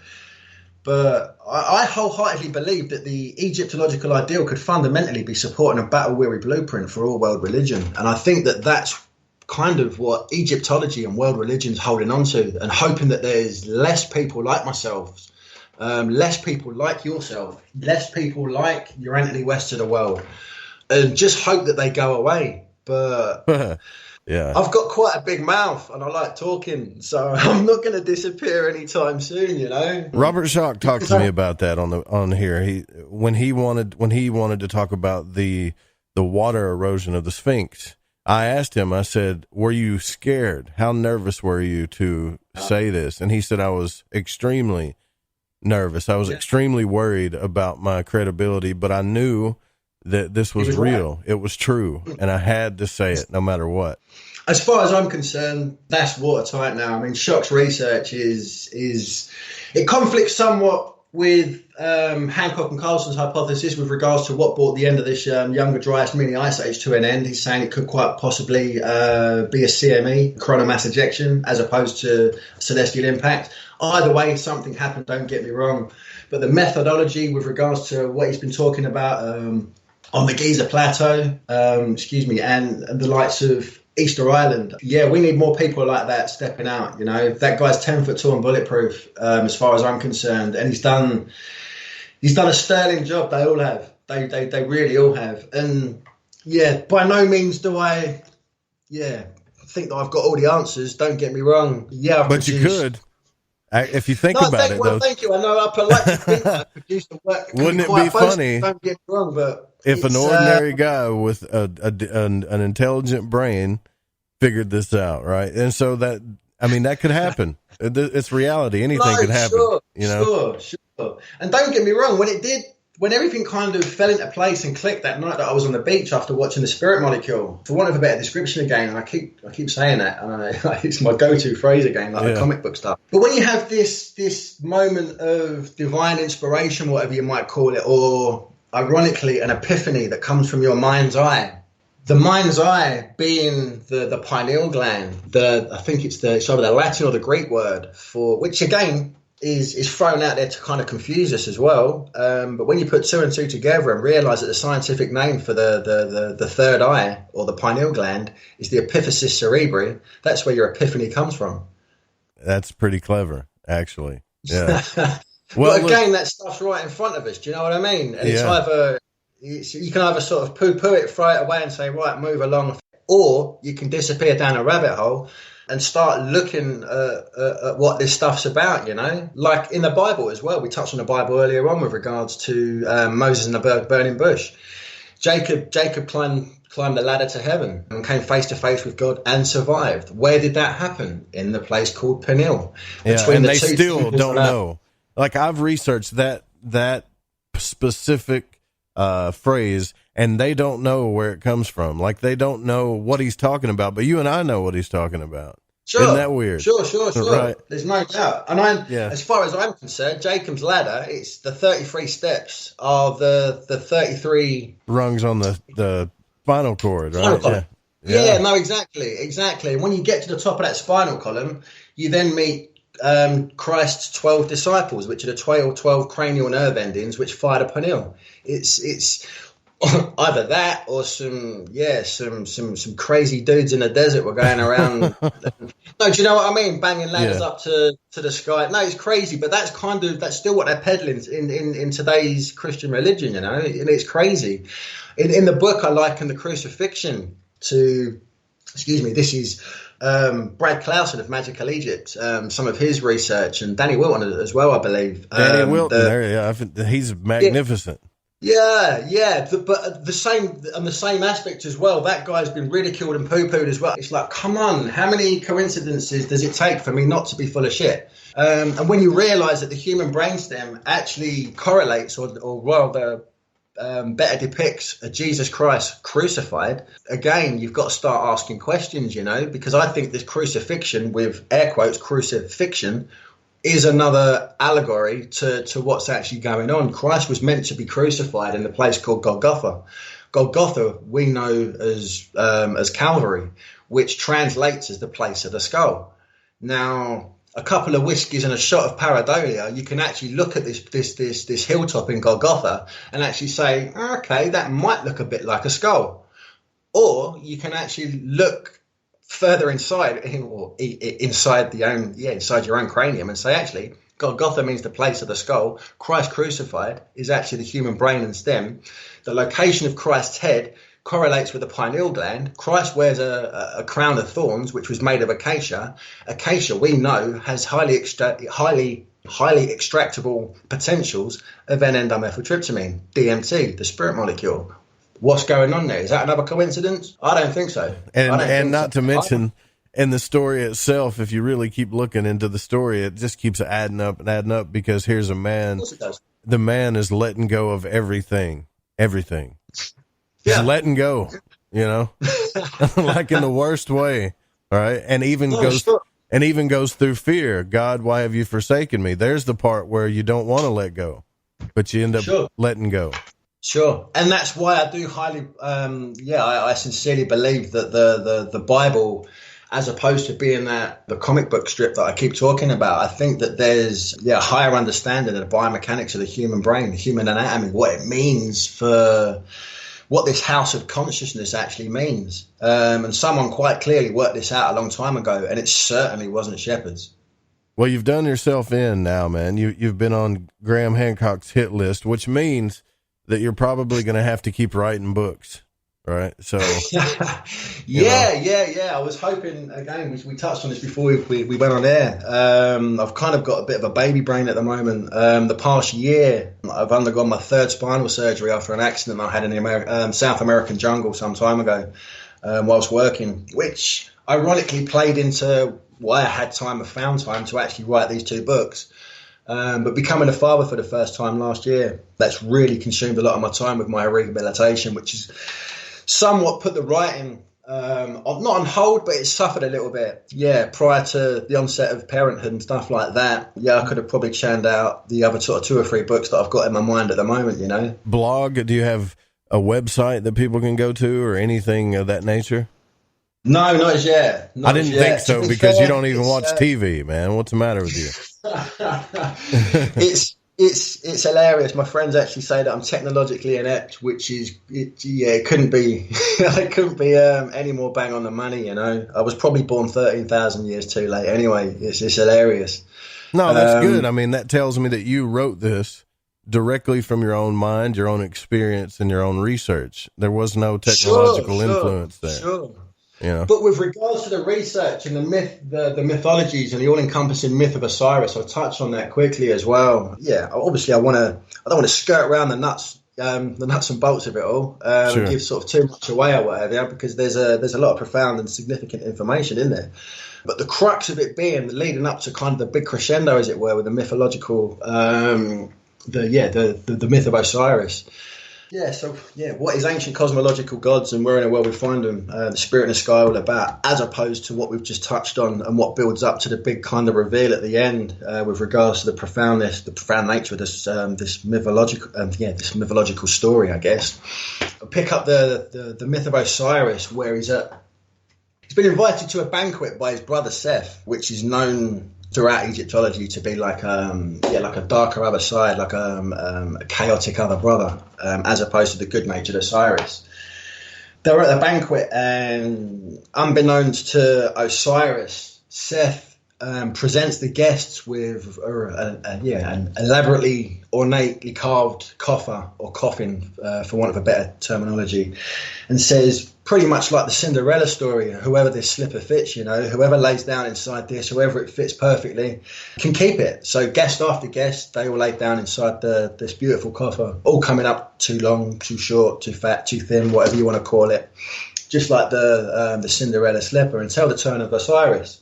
Or the sword and the stone with King that too. There we go. A learned man. Yeah. Osiris lies down inside the coffer, and unfortunately, unbeknownst to him, Seth and his cohorts decide they want the power of the kingdom for themselves, the kingdom of Egypt, the kingdom of heaven, whatever you want to call it. But they wanted it for their own, and they wanted to take it from Osiris. So they entombed him inside this coffin and tossed him into the River Nile, where he floated for quite some time until it ran ashore on the banks of Byblos, which is modern day Lebanon. And unfortunately for Osiris, the mythology dictates that Osiris's coffin was further entombed as it grew and became entombed within a resplendent trunk of an acacia tree known as a tamarisk tree.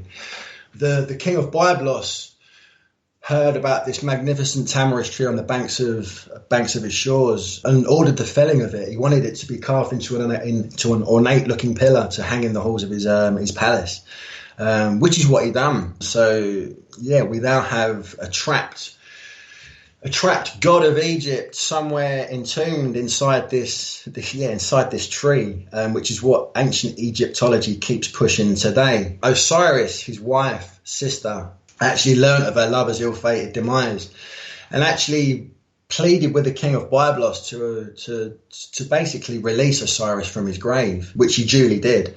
Osiris was then rescued, let's say, air quotes, from within inside this tamarisk tree, this acacia variety, which enraged Seth even more because quite clearly he couldn't overthrow Osiris because he's now been resurrected, as it were, from inside this great tamarisk tree. So Seth decided to dispatch of him once and for all, cut him up into, I believe it was 14 pieces, which he distributed across the land. It's then stated that the myth of Osiris, or Osiris himself, became synonymous with the entire constellation of Orion, unlike most Egyptian pharaohs at the time, which were synonymous with a single star, not an entire star cluster, like the celestial hunter of the heavens we know today as Orion. Excuse me. So what was going on there? It come to my attention that because Osiris had been trapped inside the tamarisk tree, the acacia variety, that he became synonymous with the tree of life and was basically spoke of in terms of the complete embodiment of all things acacia. And he also resided over what they call the realm of the Duat, the spiritual realm of the dead, the other side, somewhere above us, somewhere in the cosmos, but more specifically the constellation of Orion, which is what they still peddle in the Egyptological ideal today. And to me, that just did not make a lot of sense. Again, like the Bible stories that we were talking about earlier, are we going to run away with this comic strip version still in 2019, or is there something more profound going on here? I asked myself the question, what is going on? What is going on? And I believe that Isis rescuing her ill-fated lover from inside the tamarisk tree, the acacia variety, is another allegory for the extraction of an entheogenic compound that resides, or I should say, where in nature it resides. Where to find it and what it might look like. But what does it look like? We can't actually look inside the acacia variety or the sap of the acacia and actually say, okay, where's Osiris? Now, I think that this spiritually and scientifically adept society from yesteryear actually understood the microscopic nature of DMT within the acacia variety, the extraction process of it, and what the fundamental 2D imagery of that chemical compound, that entheogenic compound that's secreted by our brains, that permeates throughout the natural world as well, would actually look like on a 2D scale. Ironically, it's a comprehensive match for the constellation of Orion. Now, we can either say that Osiris lives within all things acacia. He's the complete embodiment of, and he is the celestial namesake as the macroscopic hunter of the heavens, symbolized as the constellation of Orion.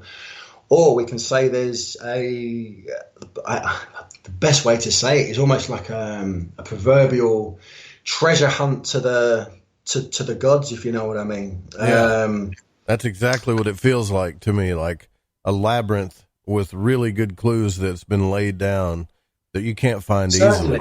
Right. Certainly. Well, if we even destruct the name of Osiris as well, the etymology of, we can chop that in two. OS has got plethora of meanings in the modern era and in the ancient world as well. Excuse me. It's known in medical terms for a long time, and today OS means to open. It also means God. And in today's technically astute age, it also means operating system. And the rest of his name, Iris, doesn't take a lot of working out, Hopefully not. Yeah. No, sure. But again, that's been kind of placed under our noses for the past 5,000, maybe 13,000 years for us to kind of wake up and smell the coffee, as it were. Or we can run away with the Egyptological ideal again and say, do you know what? Maybe people are rescued from inside trees. Maybe these resurrected gods do become constellations above us, which doesn't really make a lot of sense, not in my mind's eye. Yeah, there seems to be, a symbolic, premeditated plan, as it were, to try and, almost push us in the right direction should we understand what the molecular structure and the nature of these substances look like, For the person that is actually seeking the truth, that's what I find remarkable about it, right? So this is like a hidden labyrinth type deal if you're actually trying to seek out the truth. It's all there, Sure. Sure. But if you're not going to see it. No, exactly. I am searching the meaning, I guess, of my own existence. The big question of, where do we come from? Where the hell are we going? What am I doing right now? What does it all mean? Because it certainly isn't about being the richest guy in the graveyard, having the big fat flat screen TV, the latest trainers, sneakers, what you want to call them or whatever, and all the brands and this, that, and the other, keeping up with the Kardashians.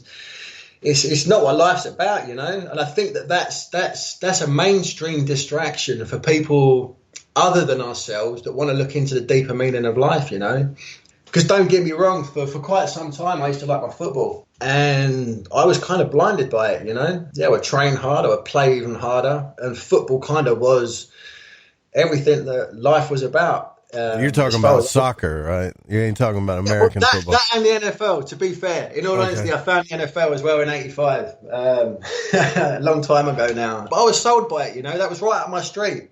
My friends played football. I wanted to be the cool guy with them as well, so I started playing football and just went along with it, Then I realised, I guess around 22, 23, I was kind of going nowhere. That everyone around me was kind of going nowhere, And I hate to say it as well, but the guys that I grew up with now, I've not spoken to a lot of my old friends in many, many moons, don't get me wrong. And I've still got a lot of love for them.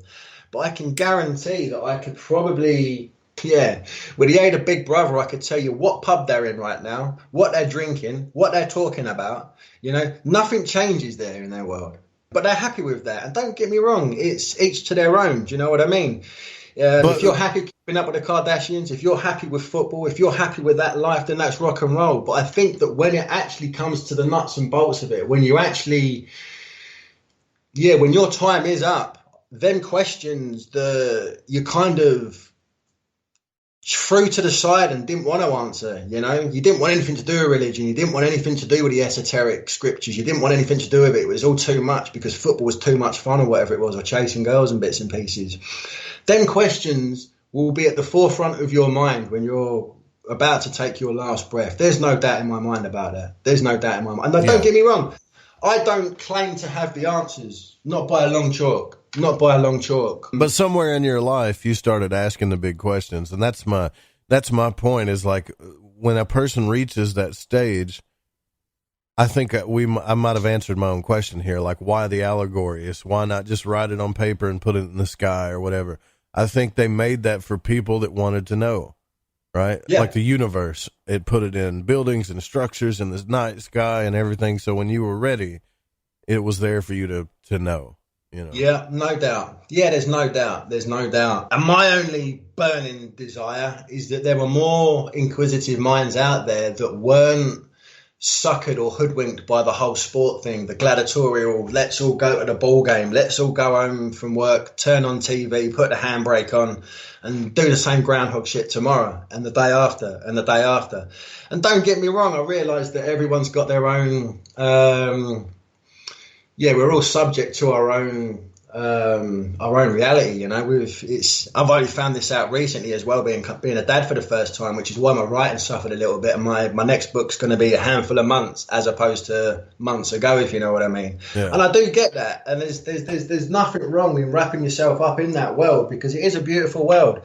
It's all about family. It's all about love. Don't get me wrong. but yeah, there are bigger questions in my mind anyway that need answering, and I like to think I've produced a book as well that answers some of them questions somewhat, but also asks a few more questions as well with regards to where humanity not so much is just heading towards, but where it's been, you know, because you nailed it earlier on saying there's nothing new under the sun, you know, and I think that's a very, very apt statement, you know, because quite clearly someone somewhere worked this out a long time ago, and they were clever enough and astute enough to actually stitch together these mythological stories of gods, of flying horses, of what have you. Again, you can run away and say, yeah, man, this is great. I'm going to go to church and learn about Pegasus, the flying horse. Or you can actually learn that Pegasus might actually have something to do with a white eminence in the brain, which is called the hippocampus, which, again, is the seahorse of Latin scripture. I mean, that's another conversation. We can do that another time. But there's so much profound significance to these ancient scriptures that I used to poo-poo as just, what are you talking about? Yeah, no, right. You're crazy. Throw it out. Yeah. No, which is what I've done for many years, you know. But some of the stuff that I dissect from the Bible now, and it's not just my research. I mean, I'm to a certain extent, I don't pick no bones about it, you know. The work, other than the hypothesis itself with regards to what I'm trying to say with DMT, and the myth of Osiris and the constellation of Orion. The bulk of the work, in order to make that hypothesis work, I've stood on the shoulders of these proverbial giants like your Hancocks and your John Anthony Wests and your Shocks and your Randall Carlsons, you know. And I'm just hoping that there's more people out there like myself that are actually not that your Hancocks and what have you are pigeonholing themselves, but there's a number of these researchers that seem to stick in one particular area and won't budge from it, you know, but they don't realise that the guy that's that might even be in the next office, there's a partition between them, yeah, yet they hold valuable keys to each other's pieces to each other's puzzle, but they haven't talked. Yeah. Do you know what I mean? And it's crazy. I say that all the time, man. Yeah. We need more people like ourselves kind of connecting these dots, you know, and actually saying, do you know what you're saying makes a lot of sense. And you're kind of not that you're stuck in the mud and that you can't go any further. Don't get me wrong, but if the cosmologists listen to the geologist and the geologist listen to the physicist and the physicist listen to the Egyptologist and so forth with the biologist and the chemist, actually everyone is in the same arena, whether they like it or not. You know, it's not sort of this is our shit. Back off, you know. It's actually this stuff's here for everyone, and we're all on the same hymn sheet. And it's just a matter of how you perceive the information that you're being given. You know, like I say, you can run away with the mainstream ideals, or you can actually take Morpheus's red pill, as it were. And once you do that, there's no coming back, man. Right? Yeah, there really is no coming back. The biggest mysteries to me are, you know. Obviously, I've talked about them before, is, you know, ufology. What is that? What is paranormal activity? What is the out-of-body experience that people talk about?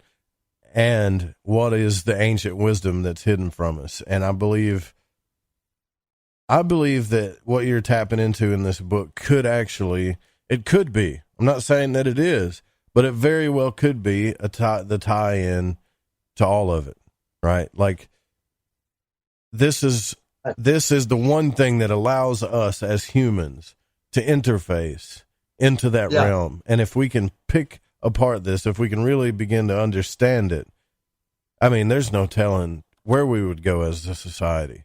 No telling what we could do. No, it really is. It really is crazy to still think that we're in 2019 where we've got monarchs, we've got kings, we've got queens, and all we want to do is divide. You know, it's this is our thing. Stay away. Do you know what I mean? Yeah. And don't get me wrong, I'm not after a one world government or anything like that. I'm not barking up that tree.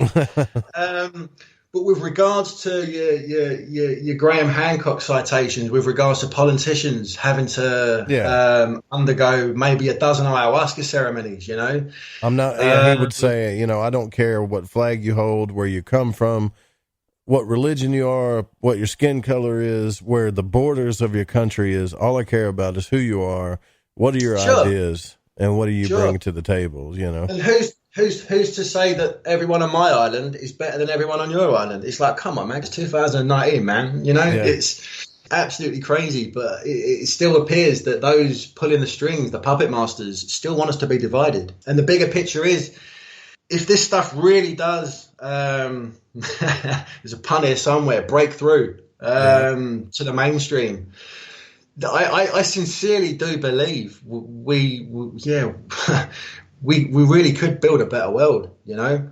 And in Robert Monroe's book, and I bring this up, it's almost annoying that I bring this guy up so much to people, but he would have these out-of-body experiences, right?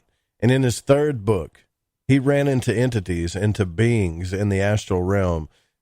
And this sounds completely wild, right?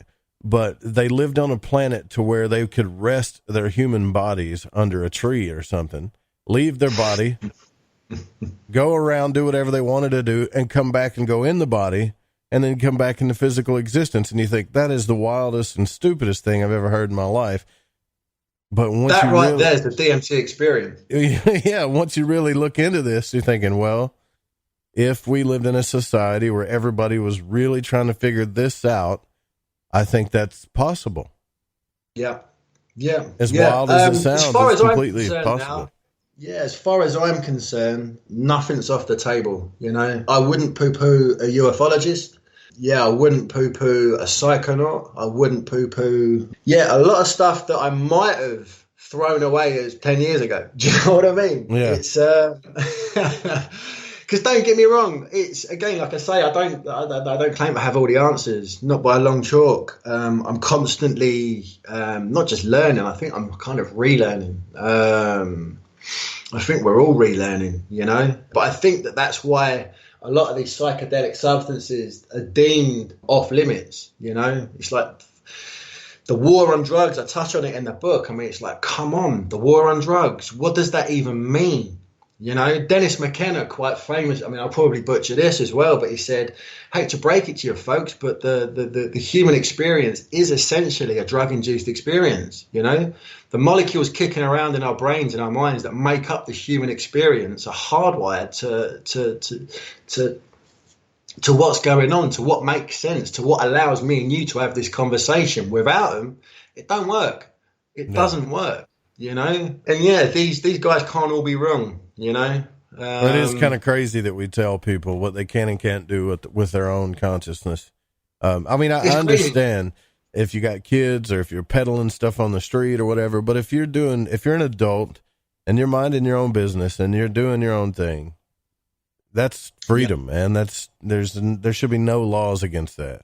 You know? No, sure. Well, look at what's going on with the marijuana laws, especially in the US. I mean, unfortunately, the UK appears to be dragging its hairy knuckles still, and I can't quite comprehend how that works out, because prior to the legislation being pushed through in the States at the moment, the UK, as far as I'm aware, was the world's largest exporter of medical marijuana. Yeah, it's still deemed off limits, and it's like, come on, we've got an endocannabinoid system in the brain that's hardwired to use these substances, you know? Yeah, the kid that has epileptic seizures has a missing link in his brain, in the chain that's in his brain, as it were. And these chemical compounds they actually supply that missing link, if you know what I mean. Yeah. Yet, because they've been demonized for so long, they're still off limits. It's like, hold on. You've got something here that nature's given us that's hardwired to the human brain that can help that child, yet it's off limits. Wars were fought over that particular tree of life, if you want to call it, as well. Marijuana, hemp, cannabis. I mean, it's got a million names, don't get me wrong, but wars were fought over it. I mean, the British Empire, as far as I was concerned, may as well have been called the British Empire. The whole foundation of it was built on controlling or cultivating hemp, you know? The Mona Lisa was painted on on canvas, which is their word for cannabis. You know, it's crazy. It is kind of stupid, and it should be obvious to everybody, even children at this point, that it's okay and lawful to give somebody alcohol, which will completely annihilate their system. The body wasn't meant to imbibe it. It destroys your function if you keep drinking, right?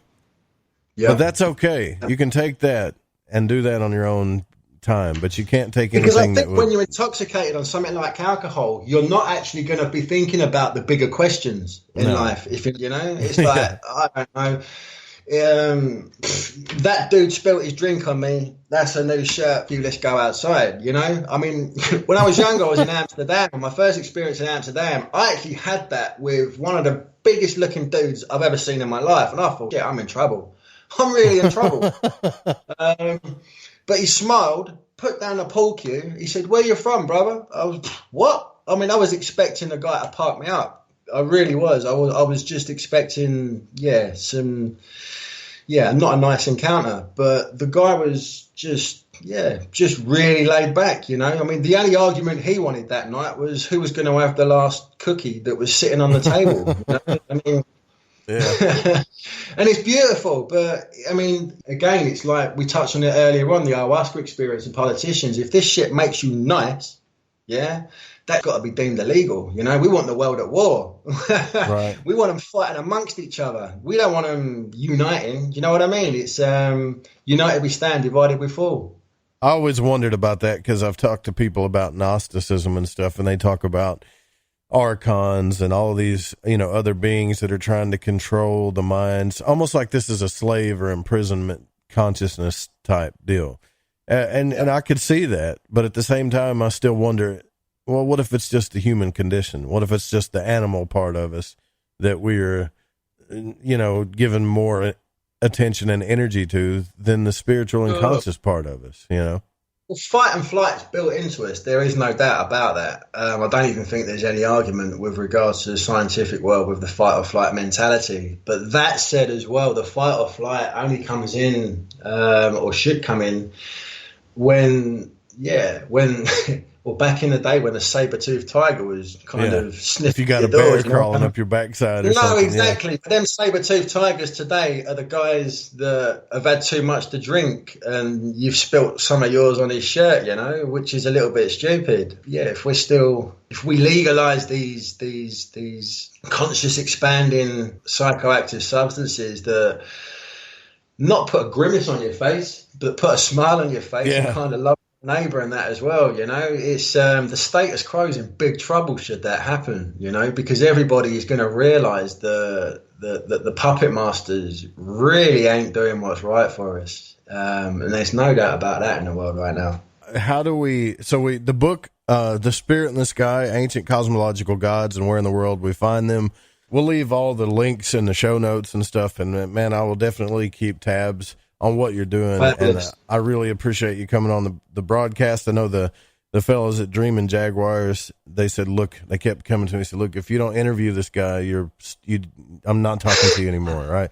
They didn't say that, but they really believed in what you're doing. And so does Graham Hancock. I believe in what they're doing as well. There's definitely, there's definitely a pigeonhole in a market that them guys are filling up as well. It's but it needs to be, because this stuff that we're all talking about now as well, it really needs to be publicised, and people really need to understand that they've been hoodwinked somewhat for quite a long time. And it's nice to know there's other cats like the Jaguars out there doing it as well. So I salute them. I salute yourself. Thank you very much for the invitation. It's been an absolute pleasure, and maybe we can do it again sometime. It'd be great.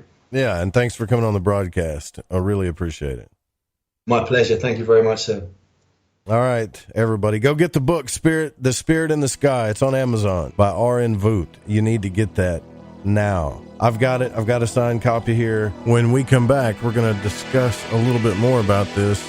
I'm going to go over something with you that I think might actually go right along with RN's story here, and we're going to get a little bit more in depth on this subject when we come back right after these minutes.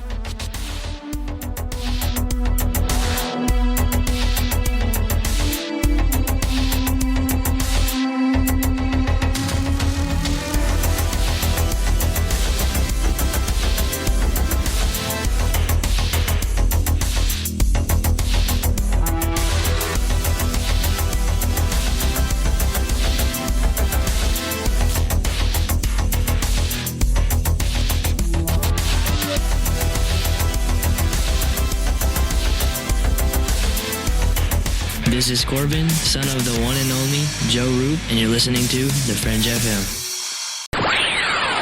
You're listening to Lighting the Void Radio. Do you want to know the truth? Are UFOs real? Are aliens visiting Earth? Are governments around the world hiding the biggest secret in history? We're UFO Seekers, official partner of The Fringe FM, and we're on a hunt for the truth. Join us as we investigate locations like Area 51 by subscribing on YouTube at youtube.com/UFO Seekers. Hey, is that a new music app? Yeah, check it out. Surfer Music Discovery. It links to thousands of online stations, but the twist is you see the song names and artists that are now playing live. That's different. No guessing. Looks like a waterfall of music. So many formats. Rock, oldies, country, R&B, jazz, and a whole lot more. How's that spelled? Surfer. S-U-R-F-R. Is it expensive? It's free. No need to sign up or sign in. Get the Surfer Music app free from Google Play or the App Store. If you are interested in occult subjects, psychic abilities, symbols, tarot, witchcraft, magic, or anything similarly related, my book Occult Arcana will provide you with a truly objective overview of these topics and more. Written in anything but modern language, Occult Arcana was compiled to help researchers balance their quest for a better understanding of the meanings of and in such studies. Occult Arcana is available in softcover and digital form from www.thesecretteachings.info. All copies can also be autographed if requested. That's Occult Arcana from www.thesecretteachings.info. So, you love talk radio? Then you'll love TalkStreamLive.com. TalkStream Live is always on, 24/7, with the best streaming talk shows. Find your favorite talkers and discover some new ones. It's free, readily available online or on mobile with any smartphone or tablet. Finding your favorite talk shows all in one place has gotten a whole lot easier. Just go to TalkStreamLive.com. Be sure to download the free apps from Google Play or the iTunes App Store. Hi, this is Aaron Hunter, host of Real Paranormal Activity, the podcast where we tell real paranormal experiences of people from around the world. And we also conduct interviews with authors, investigators, psychics, and mediums. Real people, real stories, real fear. Thursdays at 6 p.m. Pacific, 9 p.m. Eastern on The Fringe FM. See you then. AncientLifeOil.com. For your CBD needs, just remember, AncientLifeOil.com. What does it do for the body, you ask? I can't say due to the people in the suits that run the industry. Big Pharma's all over CBD because of its well, you know what I mean. Research the benefits of CBD on Google and come back to AncientLifeOil.com and purchase your CBD today. Non-GMO and all organic. You don't want to be using a petroleum product. You want to be using the cleanest CBD product on the market. AncientLifeOil.com. We even have CBD for your pet. Help your pet's discomfort. Help your discomfort. Log on to AncientLifeOil.com. That's AncientLifeOil.com. Newly reduced prices to pass off the savings to the most important person. You. AncientLifeOil.com. And one more thing. We have topicals too. So if you have joint pain and some different issues that are going on in your body, you might want to use a topical. Think about it. AncientLifeOil.com.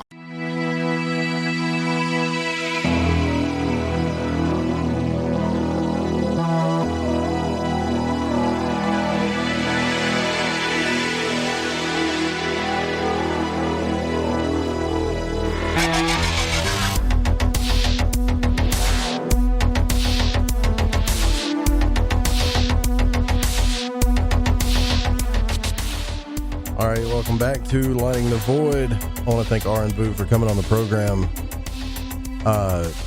So I just played a promo of Corbin's voice, right?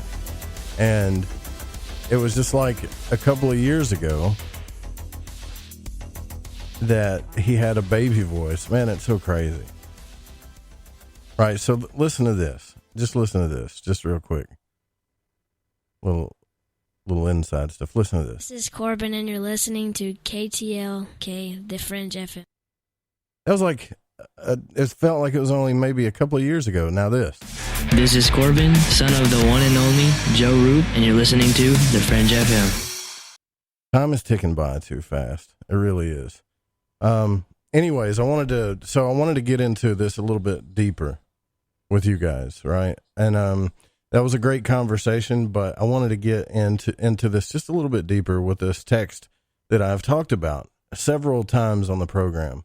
And this is actually going to be in the membership area as a whole, but I figured I would try to get, and we're working on that, but I figured I would try to get some of it to you before, so you can get kind of what I'm doing here.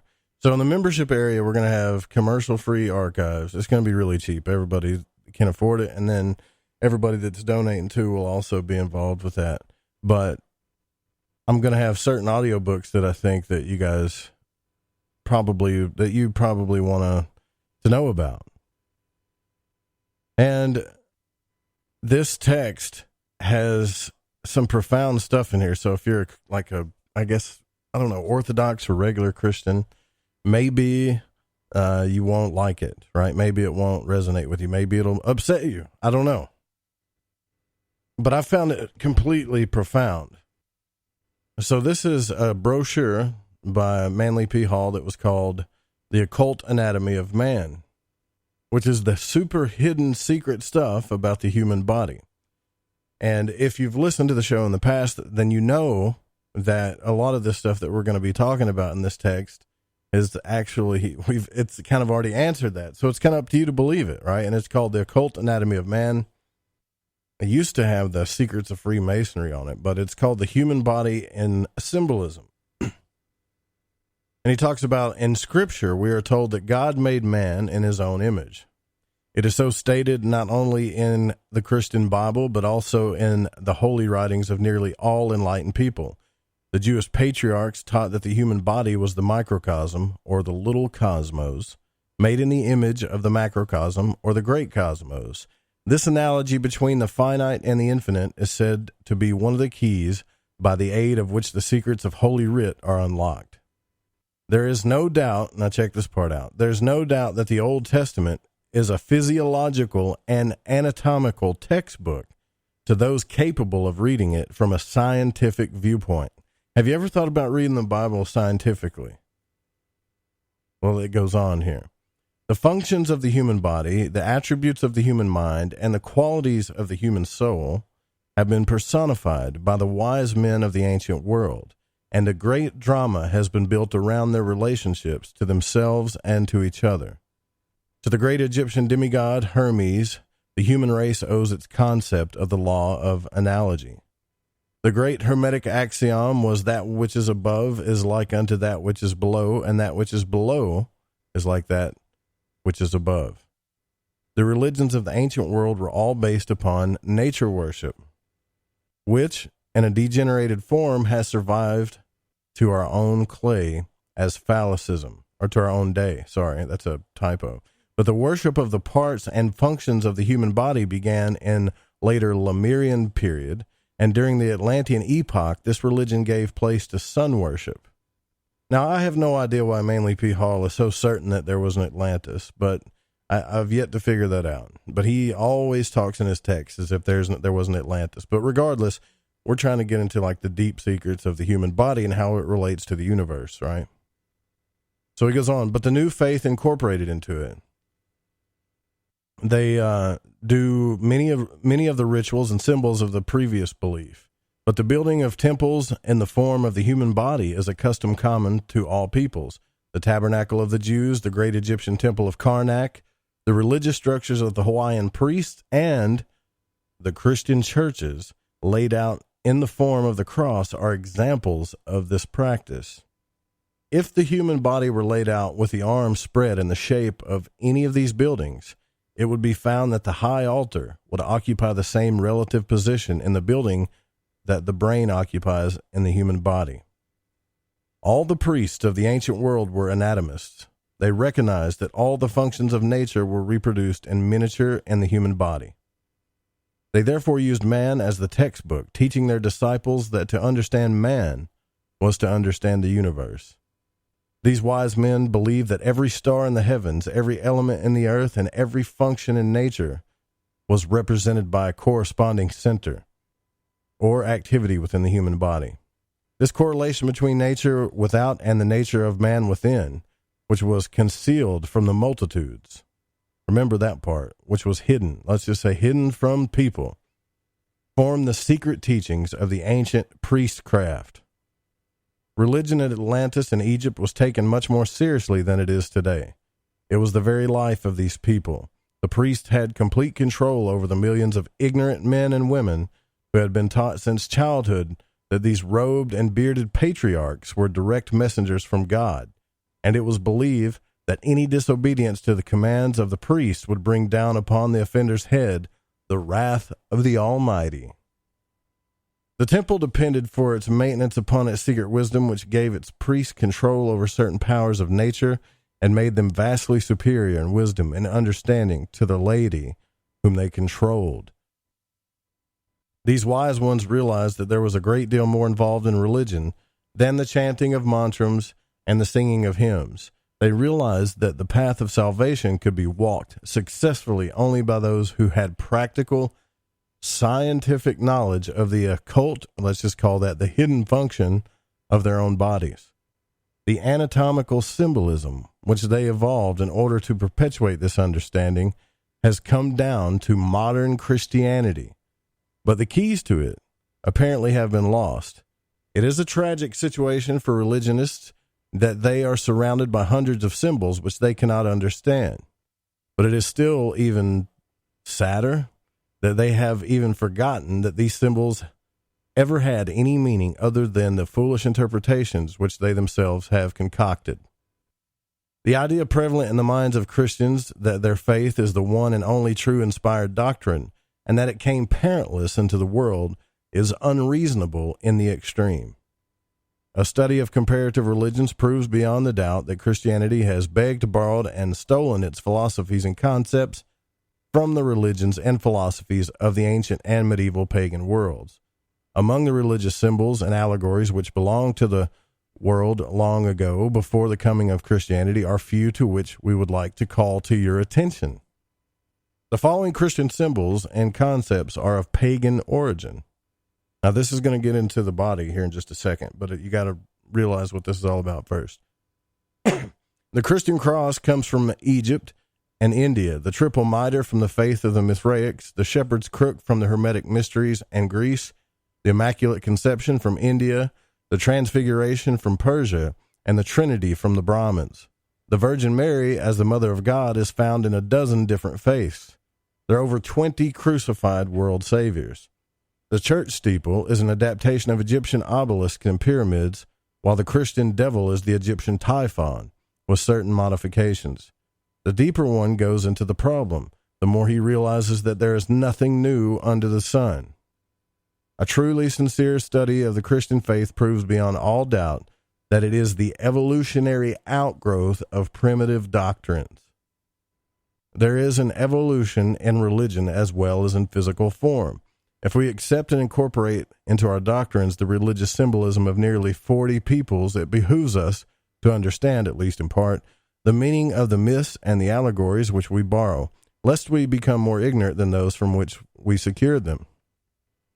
This brochure, and that's what it is, it's a short brochure, is devoted to the problem of explaining the relationship existing between the symbolism of the ancient priests and the hidden functions of the human body. We must first understand that all sacred writings are supposed to be sealed with 7 seals. In other words, it requires 7 complete interpretations to understand fully the meaning of these ancient philosophic revelations, which we have liked to call the Holy Writ. Scripture is not intended to be historical. Those who understand its literal meaning understand the least of the meaning. It is a well-known fact that Shakespeare, and some people believe that was Francis Bacon, by the way, for dramatic reasons brought together in his plays characters who had actually lived hundreds of years apart. But Shakespeare was not writing history, he was penning drama. The same is true of the Bible. God, I hope I'm not losing my voice again. The same is true of the Bible. Scripture leaves historians hopelessly involved in self-contradictory chronological tables, where the majority of historians will remain until the judgment day. Scripture furnishes excellent subject matter for debates and also ground for hair splitting over the meaning of terms and probable locations of unknown cities. But many of the biblical landmarks now pointed out by guides were named hundreds of years after the birth of Christ by pilgrims who suspected them of occupying sites somewhere near those mentioned in the Bible. All this may prove convincing to some, but to the thinker, it is conclusive evidence that history is the least important part of the Bible, or any scripture. When the Empress Helena, mother of Constantine the Great, visited Jerusalem in 326 AD, she discovered that not only all traces of Christianity had already been lost, but that a temple dedicated to the goddess Venus stood on the hill now accepted as Mount Calvary. Less than 400 years after the death of Christ, there was apparently no one in the Holy Land who ever heard of him. This does not necessarily imply that he never lived, but it does certainly indicate that the halo of miracles and supernatural atmosphere with which modern Christianity envelops him are largely mythological. Take all other religions. The Christian faith accumulated a weird collection of fantastic legends, which are its own worst enemies. For they have taken the simple moralist of Nazareth, the man who loved his fellow creatures, and built around him a superstructure of idolatry which loves no one and serves only itself. As Buddha in India merely reformed the Brahman concept of his day, so Jesus reshaped the faith of Israel and gave to his disciples and the world a doctrine based upon that which had gone before, but remodeled to meet the needs of the people who surrounded him and the problems which confronted the Jewish nation. Now, we've talked about the Essenes before, so he talks about this. The Essenes who educated Jesus were of Egyptian or Hindu origin, and his faith incorporated the best of that which had gone before. The records preserved of him are largely allegorical, and the simple man is plunged by them into a great sea of supernaturalism. This was not entirely without purpose, though, however, for as Shakespeare took license with history in order to present essential truths. So it seems the historians of Jesus use the character of the man as the groundwork of a great drama. He becomes the hero of a seven-sealed story, and those Christians who have studied symbolism can gain from that story the key to the true Christian mysteries. They will then realize the scripture is perpetual history, that it pertains to no nation or people, but is the story of all nations and all peoples. It is a wonderful thing, for example, to study the life of Christ in the light of astronomy, for he becomes the sun and his disciples the 12 signs of the zodiac. Among the constellations we find the scenes of his ministry, and in the precession of the equinoxes, the story of his birth, growth, maturity, and death for men. Again, the tortured chemicals, this is an alchemical thing he's saying is inside the story of Jesus. Again, the tortured chemicals and the retort further reveal to us that the life of the master, for with the key to chemistry, the scriptures become another book. In this particular work, however, we can only concern ourselves with the relationship of the allegories to the human body. So what he's saying is there's 7 different interpretations of scriptures that all are true and they all mean the same thing, but this one's going to talk about the secrets of the human body that are buried within Holy Scripture. We discover that the life of Christ as found in the Gospels has been conventionalized until it agrees perfectly with the lives of dozens of world saviors, for all of them are also astronomical and physiological myths. All of these myths come to us out of the most remote antiquity, where the primitive races used the human body as the symbolic unit, and the gods and demons were personified out of the organs and functions of the body. Among certain Kabbalistic writers, the Holy Land is mapped out on the human body, and the various cities are shown as centers of consciousness in man. There is a wonderful study here for those who will investigate deeply and sincerely the ancient mysteries. We cannot hope to cover all the ground, but if you can gain from this booklet a key to the situation, we hope you will pursue the line of thought until you have made it all-inclusive and opened at least one seal of the book of divine revelation. So according to the mystery schools, the human body is divided into 3 major parts. And in analogy with this, the universe without is said to be composed of 3 worlds, heaven, earth, and hell. Now, heaven is the superior world, and for some unknown reason is supposed to be above. Although it's been proved conclusively that owing to the rotation of the earth, up and down are always changing places. Nearly all religions teach that God dwells in the heavens. Their members are taught to believe that God is above them, so they raise their hands in prayer and lift their eyes to the heavens when they implore or petition him. Among some nations, he is supposed to dwell on the tops of mountains, where are the highest places of the world. Wherever he is and whatever he is, his place of domicile is above, overshadowing the world below. Now between heaven above and hell beneath is the earth, which the Scandinavians called Midgard, or the Middle Garden, or Tolkien called Middle Earth. It is suspended in space and forms the dwelling place of men and other living creatures. It is connected to the heavens by a rainbow bridge down which the gods descend. Its volcanic craters and fissures are said to connect it with hell, the land of the darkness and oblivion. Here, twixt heaven and earth dominion wielding, as Goethe said, exists nature. The green grass, the flowing rivers, the mighty ocean exist only in the middle world, which is a sort of neutral ground where the hosts of good and evil fight their eternal battle of Armageddon. All this stuff is in the body. That's so crazy. So below in darkness and flames, torment and suffering is the world of hell, which we have interpreted as hell. It is the great beneath, for as surely we think of heaven as up, we think of hell as down. While this middle place, or earth, seems to be the dividing line between them, and hell are the forces of evil, the tearing, rendering, destroying powers which are always bringing sorrow to the earth, and which struggle to overthrow the throne of the gods in heaven. This entire system is an anatomical myth. For the heaven world of the ancients, the domed temple on the top of the mountain was the skull with its divine contents. This is the home of the gods and man. It is termed up because it occupies the northern end of the human spine. The temple of the gods who rule the earth is said to be at the North Pole, which also, by the way, is the home of Santa Claus, because the North Pole represents the positive end of the spinal column of the planetary lord. Santa Claus, coming down the chimney with his sprig of evergreen, or the Christmas tree, at the season of the year when nature is dead, has a fine Masonic interpretation for those who wish to study it. The same is true for the manna that descended to feed the children of Israel in the wilderness, for this manna is a substance which comes down the spinal cord from the brain. The Hindus symbolize the spine as the stem of the sacred lotus. Therefore, the skull and the contents are symbolized by the flower. The spinal column is Jacob's ladder connecting heaven and earth, while its 33 segments are the degrees of masonry and the number of years of the life of Christ. Up these segments, the candidate ascends into consciousness to reach the temple of initiation, located at the top of the mountain. It is in this domed room with a hole in the floor that the great mystery initiations are given. The Himalaya mountains rise above the earth, representing the shoulders and upper half of the body. They are the highest mountains of the world. Somewhere upon their summit stands the temple resting, like the heavens of the Greeks, upon the shoulders of Atlas. It is interesting to note that Atlas is the upper vertebrae of the human spine upon which the condyles of the skull rest. In the brain, there are a number of caves, or ventricles and folds, and in them, according to Eastern legends, live the wise men, the yogis and the hermits. The caves of the yogis are said to be located at the head of the Ganges River.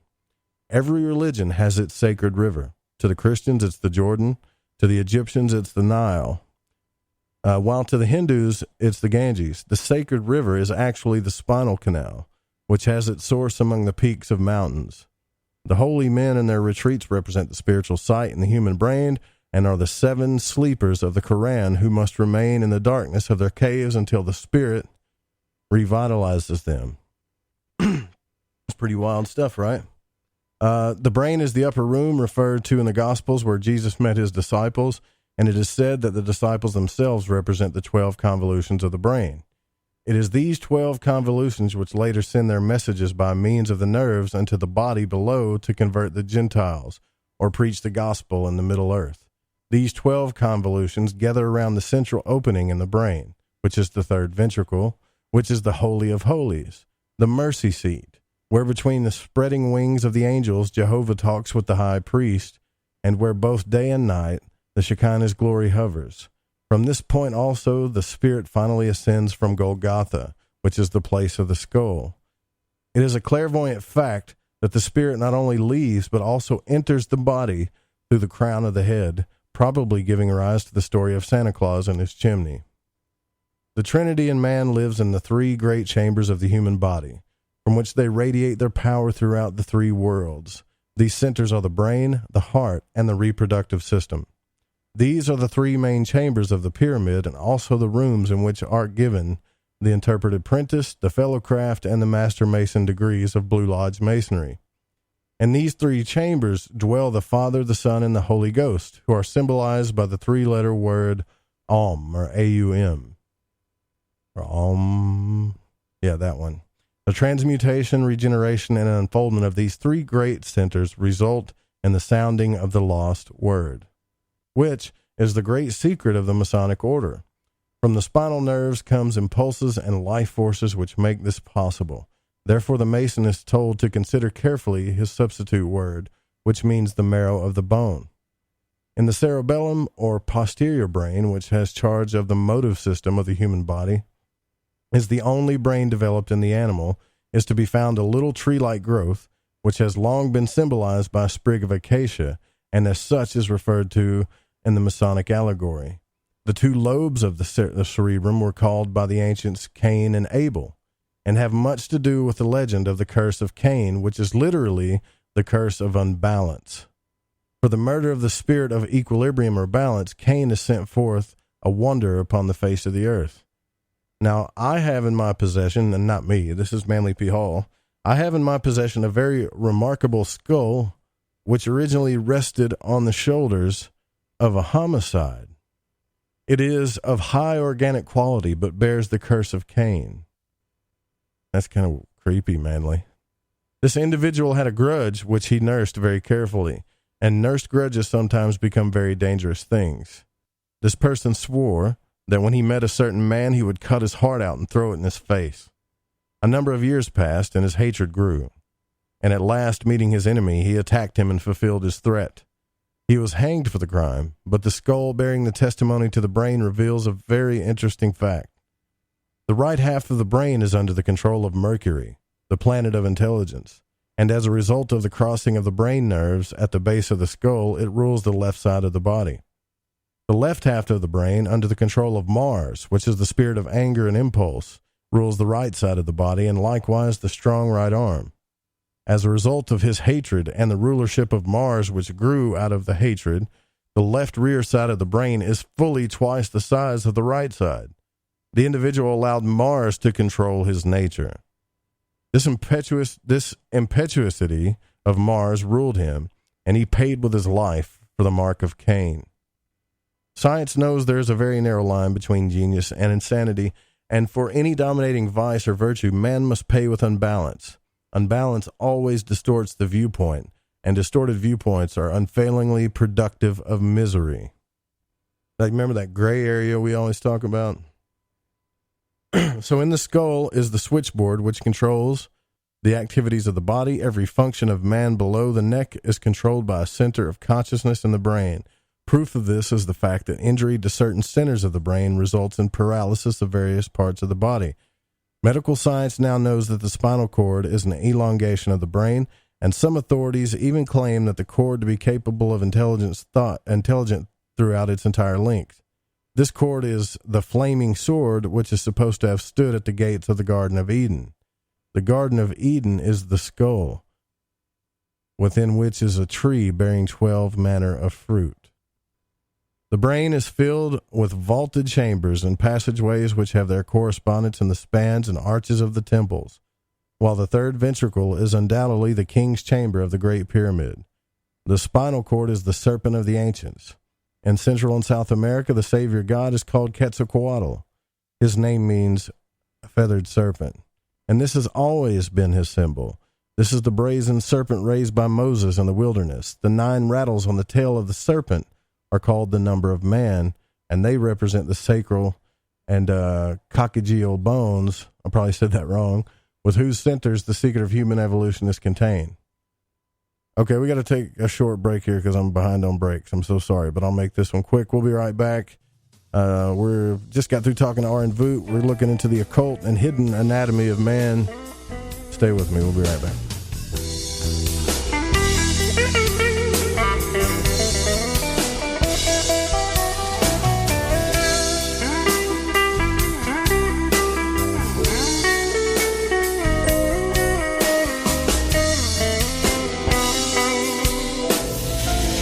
truth is out there. There's something out here. And so are we. KTOK Digital Broadcasting, The Fringe FM. You're listening to Lighting the Void Radio. So, you love talk radio? Then you'll love TalkStreamLive.com. TalkStream Live is always on, 24/7 with the best streaming talk shows. Find your favorite talkers and discover some new ones. It's free, readily available online or on mobile with any smartphone or tablet. Finding your favorite talk shows all in one place has gotten a whole lot easier. Just go to TalkStreamLive.com. Be sure to download the free apps from Google Play or the iTunes App Store. Hello, this is Vance Nesbitt. Take the time to expand your mind by listening to Lighting the Void with Joe Roop right here on the Fringe FM.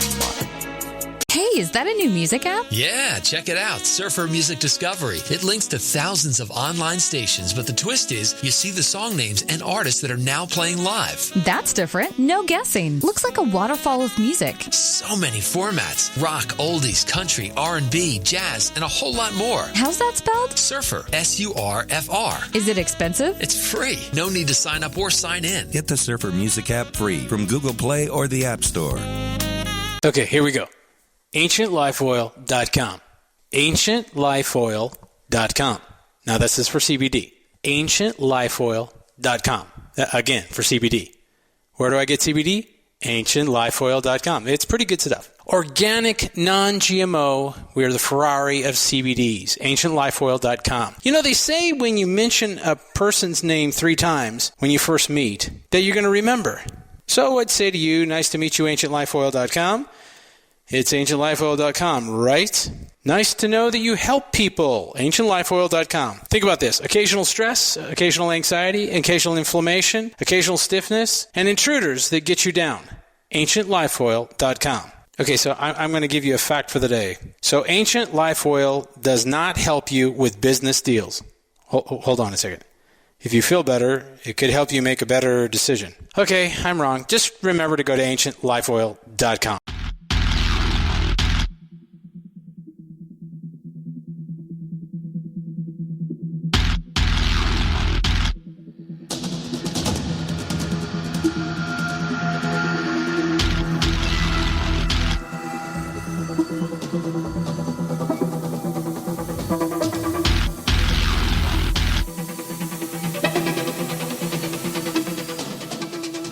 All right, so we're going to try to get... I was hoping I'd get through this, but this book is called The Occult Anatomy of Man by Manly P. Hall. It kind of goes right along with what RN Vot was saying. In my opinion, it does.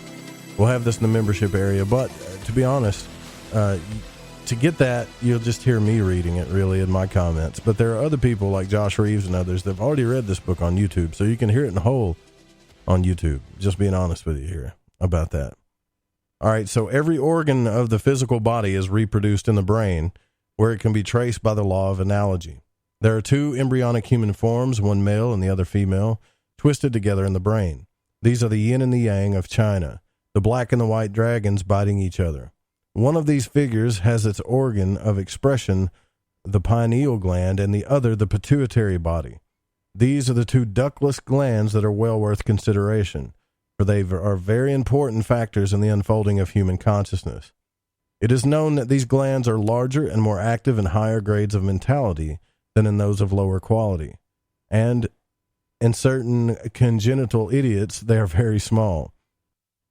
These 2 little glands are called the head and the tail of the dragon of wisdom. They are the copper and zinc poles of an electric circuit which has the entire body as the battery. Hello, Matrix. The pituitary body, which rests in the sella, God, I'm not an anatomist, I think this is turcica, of the sphenoid bone directly behind and just a little below the bridge of the nose, and connected to the 3rd ventricle by a tiny tube called infundibulum. Infundibulum is the feminine pole, or negative center, which has charge of the expressions of physical energy. It is also, or its activity also regulates to a large degree the size and weight of the body. It is also a thermometer revealing disorder in any other of the chain of ductless glands.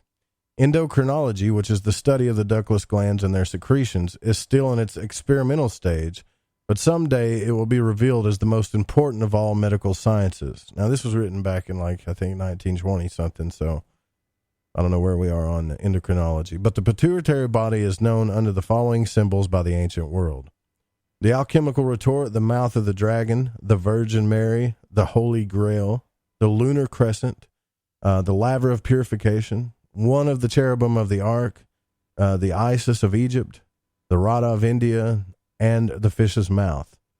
It may well be called the hope of glory of the physical man. At the opposite end of the third ventricle and a little higher is the pineal gland, which looks not unlike a pine cone, from which it secured its name. Sir Ernest Alfred Wallace Budge, keeper of the Egyptian antiquities in the British Museum, mentions in one of his works the Egyptian custom of tying pine cones on the tops of their heads. He states that in the papyrus rolls, these cones are fastened to the tops of the heads of the dead when taken into the presence of Osiris, lord of the underworld. But undoubtedly, this symbol referred to the pineal gland. It was also the custom of certain African tribes to fasten pieces of fat to the tops of their heads and allow them to melt in the sun and run down over them as a part of their religious observances. That's crazy. But it is interesting that the American Indian should wear his feathers, which was originally symbolical of spiritual perception, in the same place where the Christian monk shaves his head. The Hindus teach that the pineal gland is the third eye, called the eye of Dangma. It is called by the Buddhists the all-seeing eye, and is spoken of in Christianity as the single eye, or the eye single. We are told that ages ago the pineal gland was an organ of sense orientation by which man cognized the spiritual world. But that with the coming of the material senses and the two objective eyes, it ceased to be used. And during the time of the Lemurian race, retreated to its present position in the brain. It is said that children recapitulating, I guess, their previous periods of evolution, have a limited use of the third eye up to their 7th year, at which time the skull bones grow together. This accounts for the semi-clairvoyant condition of children that you hear about a lot, who are far more sensitive than adults along psychic lines. The pineal gland is supposed to secrete an oil, which is called resin, the life of the pine tree. Now, this word is said to be involved in the origin of the Rosicrucians, who were working with the secretions of the pineal gland and seeking to open the eye single, for it is said in Scripture, the light of the body is the eye. If therefore thine eye be single, the whole body shall fill with light. The pineal gland is the tail of the dragon and has a tiny finger-like protuberance at one end. This gland is called Joseph, for it is the father of the God-man. The finger-like protuberance is called the staff of God, sometimes the holy spear. Its shape is like the evaporating vessel of the alchemists. It is a spiritual organ, which is later destined to be what it once was, namely, a connection link between the human and the divine. The vibrating finger on the end of the gland is the rod of Jesse and the scepter of the high priest. Certain exercises, as given in the Hasten and the Western Mystery Schools, cause this little finger to vibrate, resulting in a buzzing, droning sound in the brain. This is sometimes very distressing, especially when the individual who experiences the phenomena, in all too many cases, knows nothing about what the experience to which he's about to have. In the middle of the brain and surrounded by the convolutions is the third ventricle, a vaulted chamber of initiation. Around it sit 3 kings, 3 great centers of life and power: the pituitary body, the pineal gland, and the optic thalamus. And this chamber also is a small gritty seed, which is undoubtedly connected with the king's coffer in the Great Pyramid. The third ventricle is supposed to be the seat of the soul, and the aura radiating from the heads of saints and sages is said to represent the golden glow pouring from this third ventricle. Between the eyes and just above the root of the nose is a spreading in the frontal bone of the skull, which is called the frontal sinus. The slight bulge caused by the spreading of this bone is also known to phrenology as the seat of individuality. It is here that the jewels are placed on the foreheads of the Buddhas, and it is also from this point the serpent rose from the crown of the ancient Egyptians. Several of the mystery schools teach that this is the seat of Jehovah in the human body. While his function is through the generative system, his center of consciousness as a part of the spirit of man is supposed to be located in the sea of blue ether called the veil of his, or I guess that's supposed to be Isis, but in the center of the frontal sinus. When clairvoyantly studying the body of man, the little point always shows up as a black dot and cannot be analyzed. That's interesting. The Palatine Hill of the ancients upon which were built the temples of Jupiter and Juno also lies its place in the human body. Also lies, that's a typo. Also lies its place in the human body.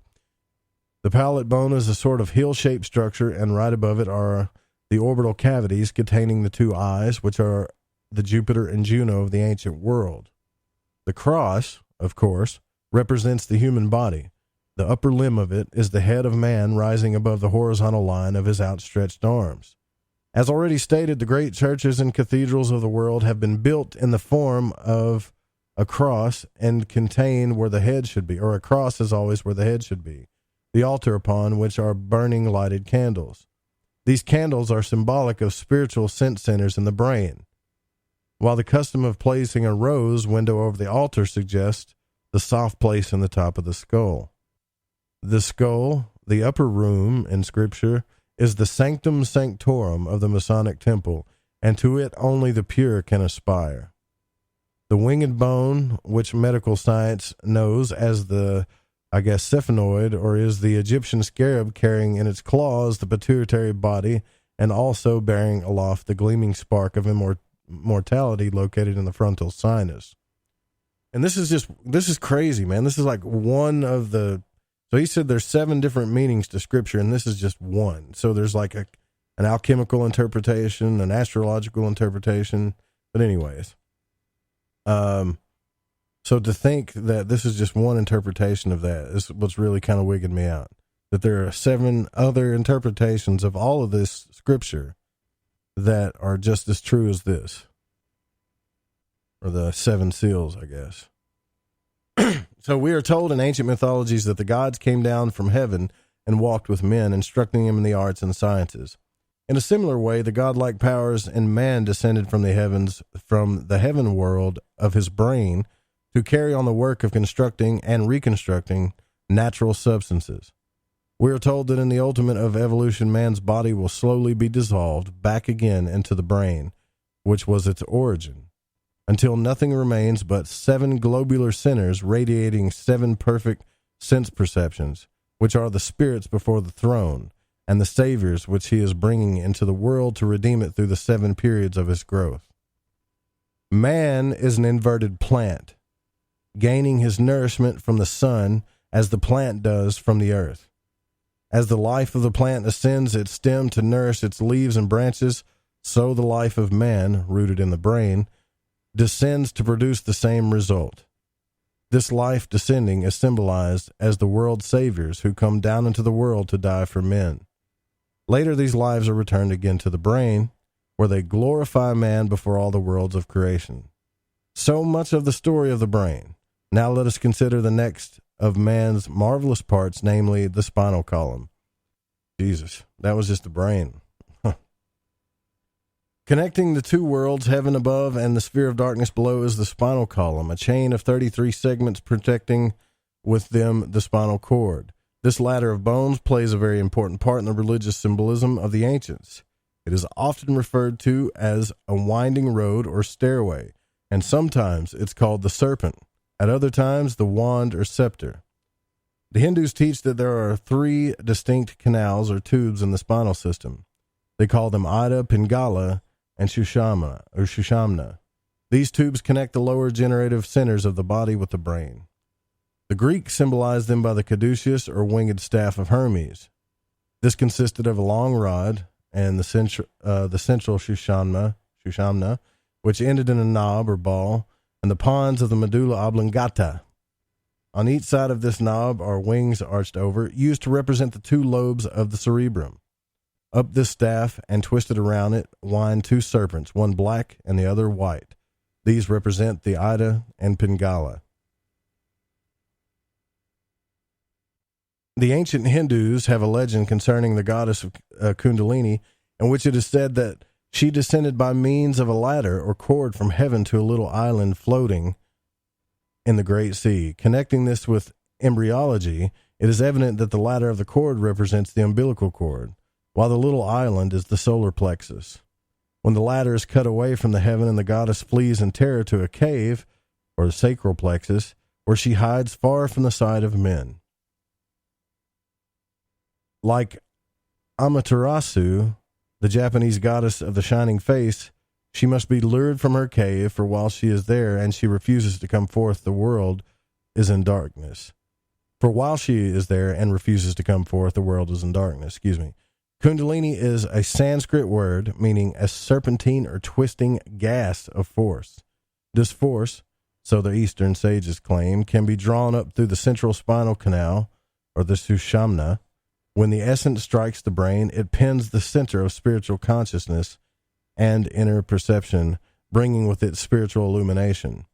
The system of culture whereby this is made possible is the most secret teaching of the Eastern saints, for they realize that this spiral twisting force is not only the illuminating, but like the serpent, which its symbol is also a deadly poison. Smatterings of Eastern occultism are coming all the time into the Western world, but we are sorry to say that they are bringing with them endless suffering and sorrow. For these great truths in the hands of individuals incapable of rightly understanding or applying them destroy intelligence and all reason. And it goes on and on. It talks about the spine, the solar plexus, the infernal worlds. Yeah, so I'll have this whole thing in the membership section, but you can, this book is called The Occult Anatomy of Man, read by Manly P. Hall. It's pretty crazy to see that if he's right about the Seven Seal thing, I wonder what the chemical aspect of all this stuff means, and the astronomical, and I don't even know what, I guess, the other seven could be. Pretty fascinating stuff. I do want to thank RN Vot for coming on the program. It was a very interesting conversation, and I can't wait till he writes his new book. His book is called Spirit in the Sky. Go check it out. I've got a signed copy here. I sent a picture of my copy of me holding it into the Fringe FM chat room. I'll give a shout out to you guys over on Spreaker. It was fun hanging out with you guys tonight. Also over on the Fringe FM chat, it was fun hanging out with you as well. If you can support the show, please do so by donating via PayPal, buying a t-shirt, a hat, using the Amazon portal, whatever you can do. And if you can't do any of that stuff, then just, give us a like and subscribe and share and all that good stuff.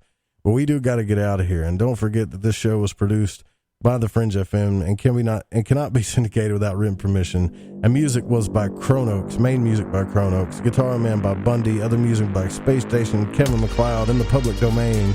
We'll see you guys tomorrow night, same time, same channel. Good night.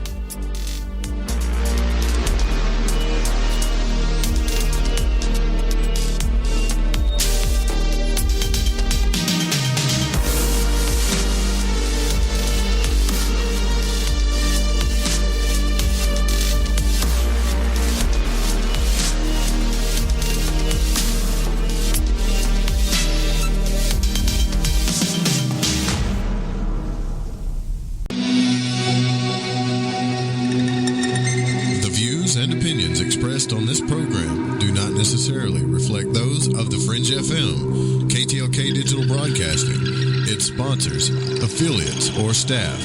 Listener discretion is advised.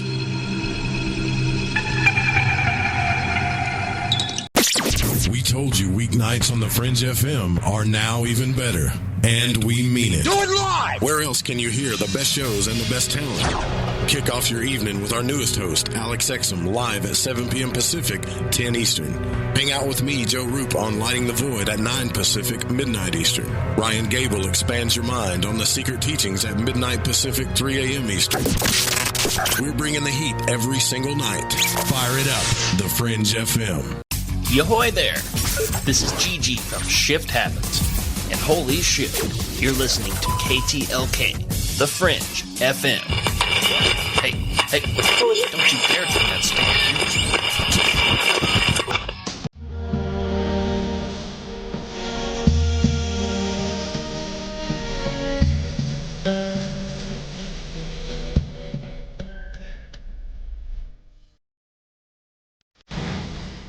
play it again. My Johnny.